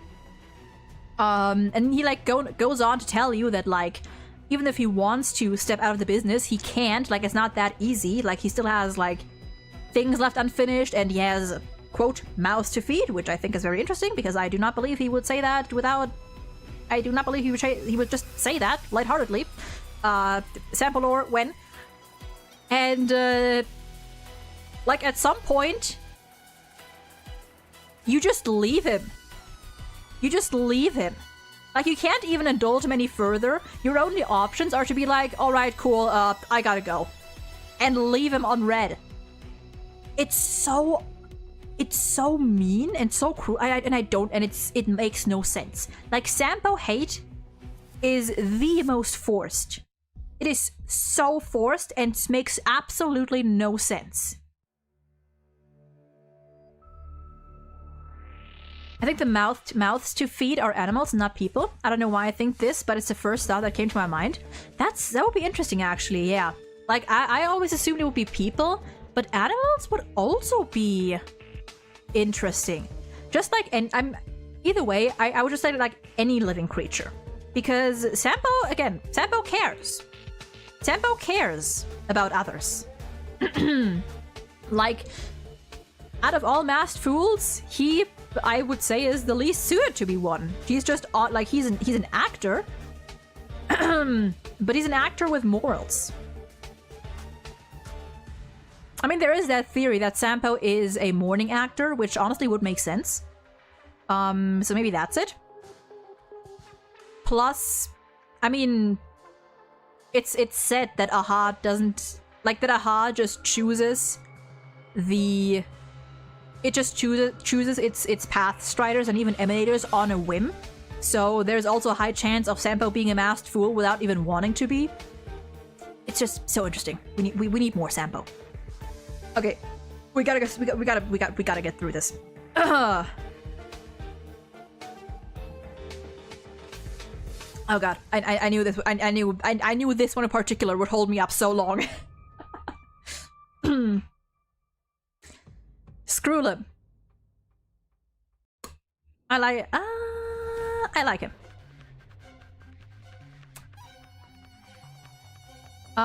Between Pela and Lingsha. Somewhere around here. Somewhere in the middle. 6.5. I think he's cool.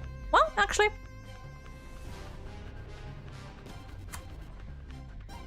Maybe here. Maybe here. Maybe here. Somewhere here. I like Shrulam. Yeah, like, out of the Genius Society members, he is definitely the most tolerable one, because he is just like a very... he's very rational, very logical. But he's not completely self-centered. Like his focus on just like purely, like, there's just like pure logical conclusions. It's both a good thing and a bad thing, because he doesn't act solely on like his own his own egoistical wants. But he also seems to lack a good chunk of like empathy. Yeah, analytical. That's what I was looking for. Yeah, like I guess he's very neutral. I guess neutral is the word. He's not like very or he doesn't show, like, he doesn't present himself as very like sympathetic or empathetic. But he's not outright cruel or like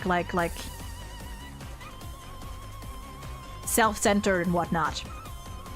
Like, he's I guess he's sort of neutral. And I think that's fine. I think that's fine. I would kind of like to know a bit more about him, though. That pink-haired girl in May is like my type. Her? Oh, wait, in May. Oh, you mean her? Maybe? Jade? And Zen, welcome in. She is very pretty. But I'm not a fan of the Dami mommy types. Zayla. I like her.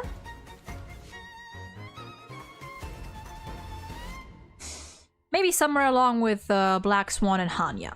I think she's cool. I think she's cool. I don't know. I feel like.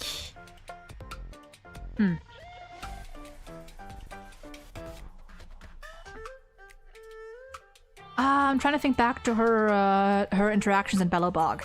There's also some Bellabog, at least one Bellabog quest that I haven't done yet that involves her, which might bump her up a little bit. Keep her next to her girl. You know what? Sure. Why not? Why not?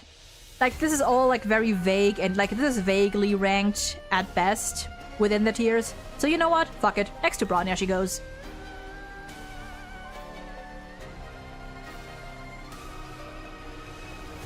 Yeah, that's fine. Serval. 10 out of 10. That wife.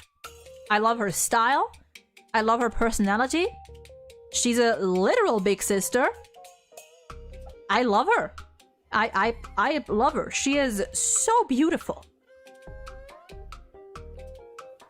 Like, I didn't think I need to say more than that. Just like everything about her is just wonderful. My first main, same. Well, or one of my first. Yeah. She still is built. I still have her built. Yeah. Second woman in the 10 out of 10 section. But again, as with these guys, or these, whatever, like, it's not that I love her more than these characters, necessarily. It's just different. It's just different. Like, female characters get are like on a different scale for me sometimes. Let's see. Silver Wolf.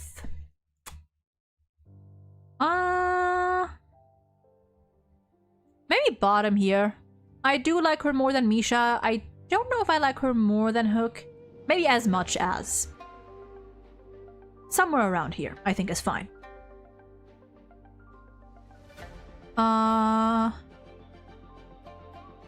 Yeah.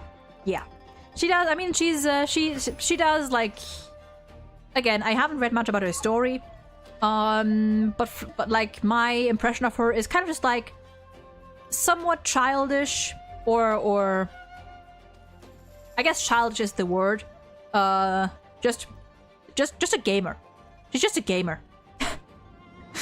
A somewhat childish, like kind of like an adolescent or teenage girl gamer. So she's fine. She's all right. I like her. Oh, third one. Wife.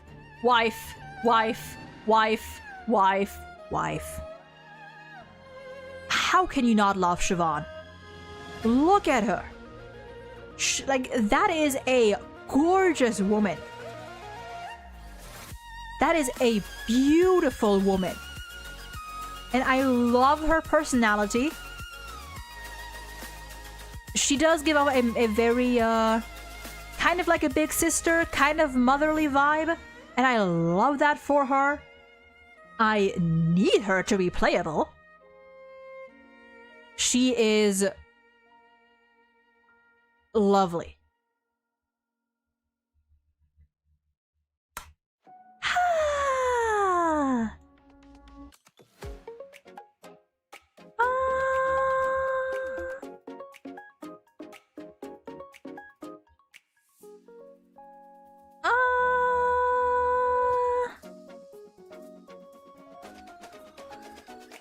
Okay, not gonna lie.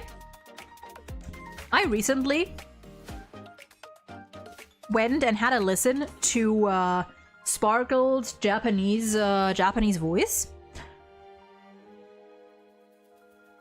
genuinely think that I like Sparkle with her Japanese voice acting more than I do her English voice acting. Like, her English VA is great. Like, no doubt. But English Sparkle is just like a gremlin, you know? English Sparkle is just a brat. Japanese Sparkle seems like more, like, what do you call it? More like what I've been saying before, like the unhinged, somewhat childish kind of crazy. But not like bratty, just like very giggly, I suppose. It's the best one I could like very cheerful, giggly kind of crazy. And that one I actually quite like if it's done well. So you know what? Keeping Japanese Sparkle in mind, I'm gonna put her up. I think I can put her at least above these two. Yeah. Yeah. She does get on my nerves. Or like anytime I see her, I'm like this is the one to be distrustful of. Not Sampo. Sampo is completely fine. This one I cannot trust. This one I cannot trust. And this one you should not trust.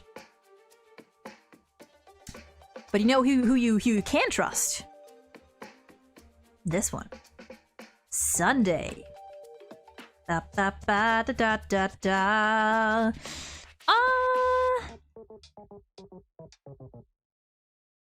Oh, above Danhang, below Danhang, above Danhang, below above Danhang. I think yes, above Danhang. I love Sunday. God. I love Sunday. 2.7 made me love him even more. I also love 1 week for that matter. I'm counting him and 1 week, and 1 week is a fucking treasure. So he goes up here, and I am so happy that he's gonna be with us from now on. Or at least for a good while. I am so happy that we get to take him with us. And I cannot wait for more interactions between him and his new family, his new Astral Express family. So yeah, that's an easy one. Sushang, she's okay. No strong feelings. No strong feelings. Yeah, somewhere with Fushuan. No strong opinion on her. She's okay. Topaz! Love her! How much do I love her, though, is the question. Maybe more than Luca. Maybe somewhere here. Well, somewhere here. Somewhere in this bunch. Oh god, we're almost done. Hang in there. Bah. We're almost done. The Trailblazers. Both of them, love them. Silly goobers. I might put them at the bottom here. I might put them at the bottom. At the bottom. Both of them, silly goobers. I think I might like Stella a bit more just because she's my MC. Although, I don't know, Stella... I know they're technically the same character, but like, to me, they both give they still give off different vibes. Like, Stella is like the more chaotic, kind of daredevil sibling, while Kalos is a bit softer, if you know what I mean. Like, that's the impressions that I get of them. Even when they're still roughly the same. They're both very chaotic, though. But I love them. Have to agree, and that's why I have not regretted choosing Stella. Yeah, they're lovely. Both of them are very fun. I mean, I mainly chose Stella because girl, I like girls. I saw a pretty girl, and that's it. I oftentimes lean towards the female protagonist. I feel like, well, I didn't in Wuwa. I actually went with male rover in Wuwa because I like this design a bit more. But yeah, Kayla's it's similar in Genshin actually with Lumine and Ether. Like Ether strikes me as the softer one, just like Kayla's does in HSR. I don't know, like Kayla's is like he's so baby girl. You know what I mean? He's so baby girl. And girl failure, Loki. Speaking of baby girl, actually no, this is not baby girl. This is male wife. Velt. Oh god, put him up here. Next to his son. In between his sons. Love him. My first standard 5-star that I built, I believe. And I still use him to this day. And I still love him. Again, father figure. That's the one. That is indeed the one. And actually, do I no, I think he's fine here. He's somewhere in this, oops, he's somewhere in this range. I guess whether I like him more than Danhang or Sunday or even Argenti just depends on the day. You know, or like on how recently he's appeared, you know, that always plays a part to like freshen up my memory of him. So yeah, but I dearly love him. Shui, she's fine.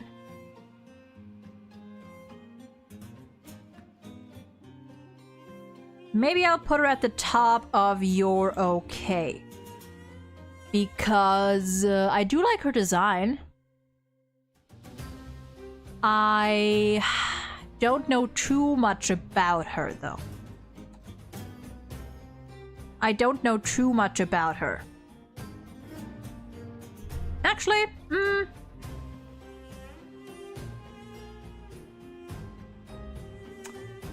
yeah, I'll leave her here. I'll leave her here. I'm trying to think of interactions we've had with her, but there's like no strong emotion that comes to mind. Yanqing, the sun. I actually do like Yanqing quite a lot. Honestly, the war dance really improved my opinion of him. I loved his development in the war dance. So I'm gonna have to put him somewhere up here. Somewhere up here with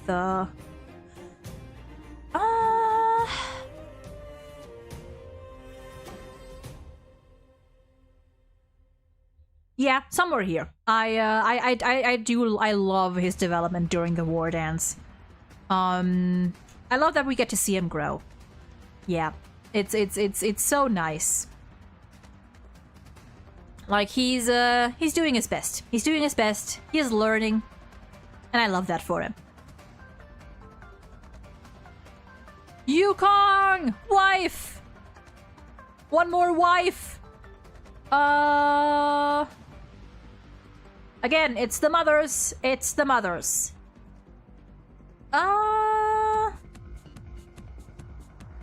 Do I love her more than Jingyuan and Mods? I think I can put her right next to... Maybe I'll put her above Acheron. I don't know, Yukong has a special place in my heart because I've used Yukong a while ago. I've used her like as my main support. Like she did a lot for me in like earlier in the game, and I low-key do want to use her again. Once I get more Eidolons of her. I have her at E2 right now, I think. I do eventually want to get her at E6 and start using her more. But yeah, she was also the first character that I think she's almost maxed. I think she's 10 everywhere except for like 1 or 2 maybe. Or like she's maxed except I think I only need like 1 more trace or something to max her, which I do want to do eventually. And I very much love her. I'm trying to think if I don't want to put her higher after all.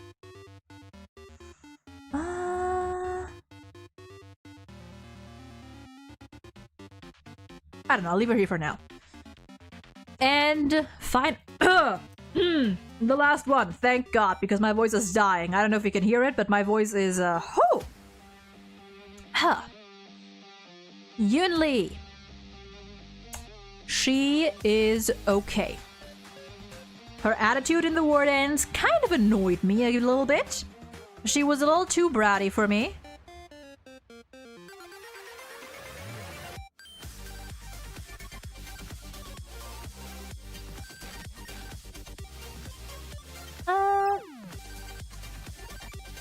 Put her next to Yanqing just to watch the chaos unfold. Unfortunately, I do not like her that much. She's okay. She's okay. I think I like Qingche a bit more than her. I might like her more than Jingliu. Maybe.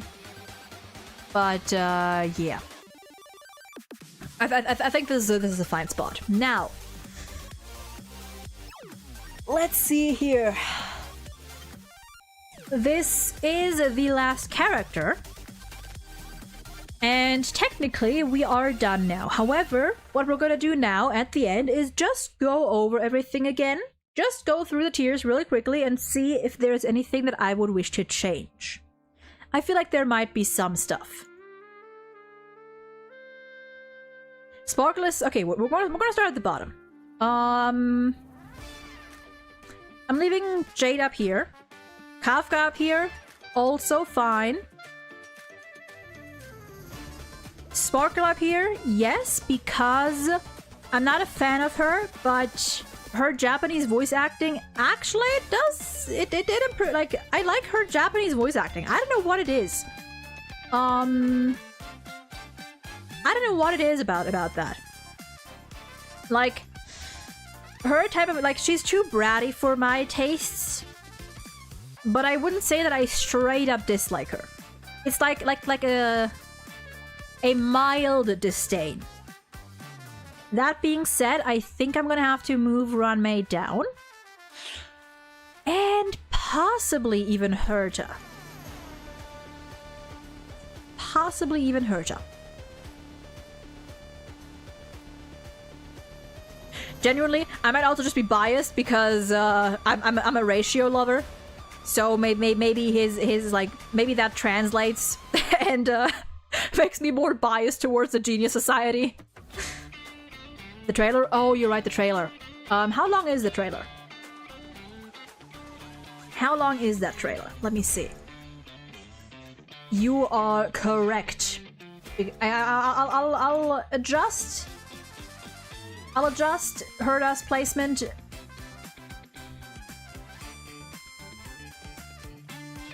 After we watch the trailer. 3 minutes. Okay, that's fine. That's fine. That's fine. Okay. In that case, let's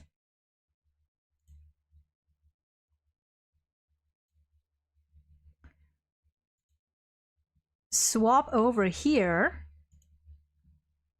And we're gonna where is it? Let's see here. Let's check if the volume is fine. I once visited the Eon. Oh, that's a little loud. That's a little loud. To ask them a question. Okay, hold on. Volume should be fine now, though. What's up with the quality? I once visited the Eon to ask them a question. Oh, never mind. Okay, whoops, there we go. What question would stump the all-knowing droid head? Oh, wait a minute. I realized it's a bit cut off. It's a bit cut off. One moment.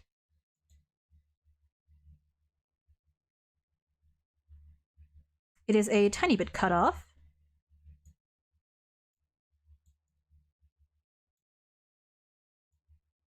Okay, there we go. There we go.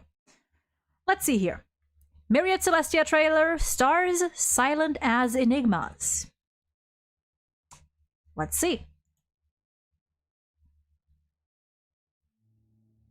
I once visited the Eon to ask them a question. What question would stump the all-knowing droid head? I'm sorry, hold on. Yes. Did you say she... That's exactly what I asked. She visited? You could just do If there are that? no mysteries in this universe that can't be solved, how will you prove it this time? I've tackled many conundrums for pleasure. But before long, they become solutions. No matter. The good stuff is always further ahead. Solutions are boring, but they bring new questions. Such as, what is my limit? Could Herta be the great, great genius of legend? Do you even need to ask? Look at these achievements! Solitary waves theory, spark model hypotheses, sigma baryons conversion method, Herta sequence. So many problems to solve, so little time. Oh, and de-aging. Are you saying? I'm not done! I also discovered the imaginary leakage phenomenon and captured and sealed a Stellaron. Maybe one day we'll even see a Stellaron in a living body. And I want to meet droid. One day. I will meet them. So we need to start running. Start running with your puppet body. Huh? I like Puppet? this. This, Yeah, like, this way, Herta can run even faster. regardless of how much I like Faster, Herta's character, I like this. This is a cool trailer. Faster, faster, faster! Time and space. Two conundrums hindering human progress. Oh, that is beautiful. It was too easy to step over this limitation. But it's still not enough. Step out of the circle at your feet and look down from a higher world. In an extrapolation concerning the universe, I rolled a die. Curious blessing reward. Countless questions arise from here. Though what I want are This is actually a stunning trailer. for the die. I'm just trying to like pay attention as much as I can. But this best is answer a is a gorgeous question. trailer. Ooh. Because my thinking never has an end. So, Droidhead, what are you thinking so hard about now? You pay no heed to the universe and refuse to answer my question. Then I can only do it myself. Ooh. I like that. I like that. Okay, and that's that. I want to go back here again because I just want to... I once visited the Eon to ask. I once visited the Eon to ask them a question. God. Imagine just going up and literally visiting an Eon.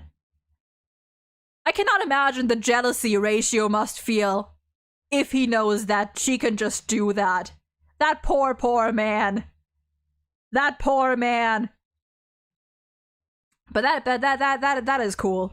That is cool. Yeah, like if Ratio doesn't know about this, no one fucking tell him. No one tell him. That man is torn up enough. But that was a good trailer. That was a really pretty, like, especially like the later half was so pretty. Like, just the style was so nice. I love the Herta, like the giant Herta in the background. When she says time and space, was it here somewhere? Yeah.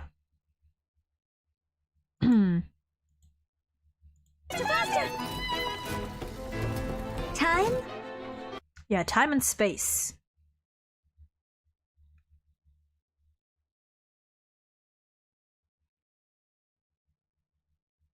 Yeah, these two, they do look a little.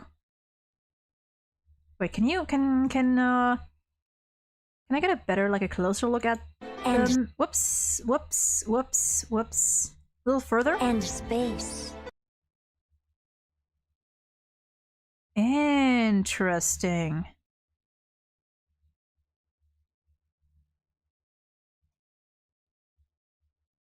Huh. Two conundrums hindering human progress. Oh, look at that! Oh my god! Oh! Oh, that's so cute! Oh, that's so cute! Look at the cat cake! And the chibi Herta! The one on the bottom left. Huh? The HD one? Wait. Like in this frame here?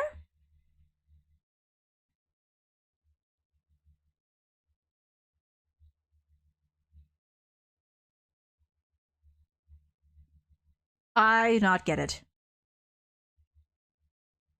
Oh, you mean like this one? There's one up here too. There's one up here too. Oh, it's behind chat. It's behind chat, but there's one up here too.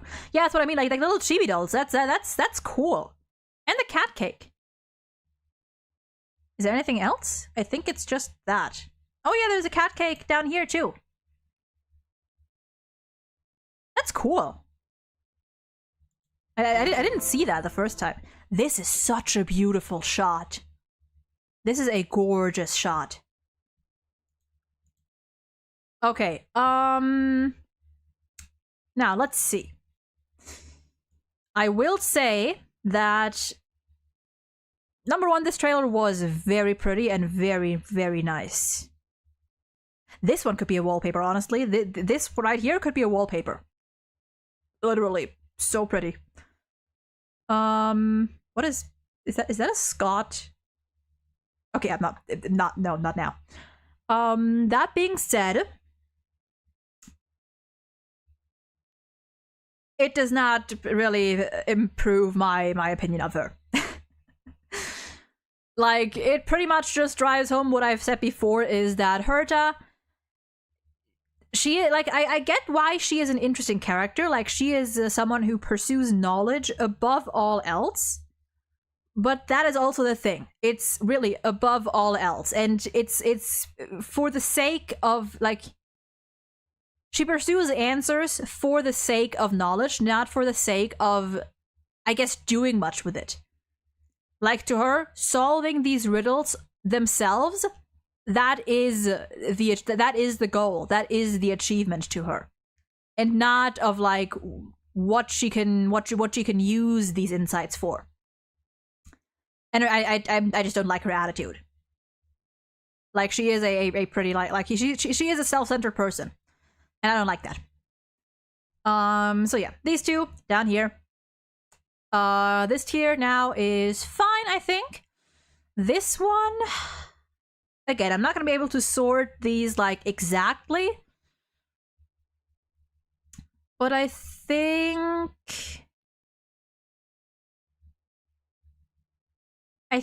this is fine.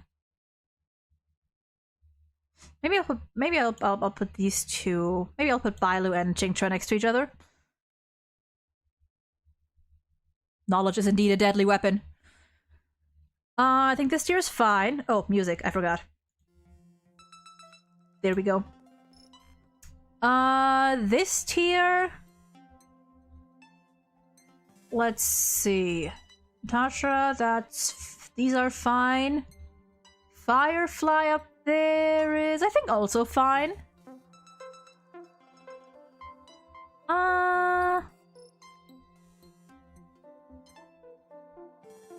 Maybe I'll put Pela above Linksha, just because I don't know enough about Linksha. This should be fine. The Trailblazers, Rappa, Akron, Yukong, that's fine. Luca. Topaz? I think Topaz is fine here. This is also all good. I'm surprised I put our I'm surprised that Argentia is still at the top here. But I guess like these first 3 to 4 or 3 to 5 don't have like a concrete... Like any of these could be at the very top here on any given day. So that's fine. And this list... Also good. This one doesn't need any changes. So... I think... We're done for today. One final tier list before 3.0. Although, by the time I'm gonna edit this down into a video, just like the last one, which is probably gonna take a couple weeks at least, but I'm gonna do it. Just so it's, you know, like you have something shorter than a 3.5-hour stream. But yeah. This is what I'm gonna end it here today. My voice is ready to rest, and my dinner should be done in minutes. So we're gonna cut this here today, and we're gonna be back tomorrow again very soon with more Ace Attorney. Video will be available after 3 months. I mean, hey, the last tier list video I uploaded today. And we did the stream, like, what, a couple of weeks ago? Like, the stream wasn't that long ago, so you know what? I mean, then again, this right here is also longer, so I don't know, it might take me a bit longer, genuinely. We'll see. But yeah. I'm gonna be heading out here, and we'll be back with another stream tomorrow. Our regularly scheduled Ace Attorney program, where we're, I think, gonna be finishing up case 3 finally. It might be a shorter stream depending on how my voice is doing until then, but and how much there is left. But yeah, that's gonna be it for me today. I'm gonna head out now, and I thank you all for being here today. This was a fun stream, even though my voice is dying. This was a very fun stream. But yeah, stay safe, y'all. Take care. Have a lovely rest of your day or night or whatever time it is for you. And I may see you again at some point. Who knows? So until then, bye-bye!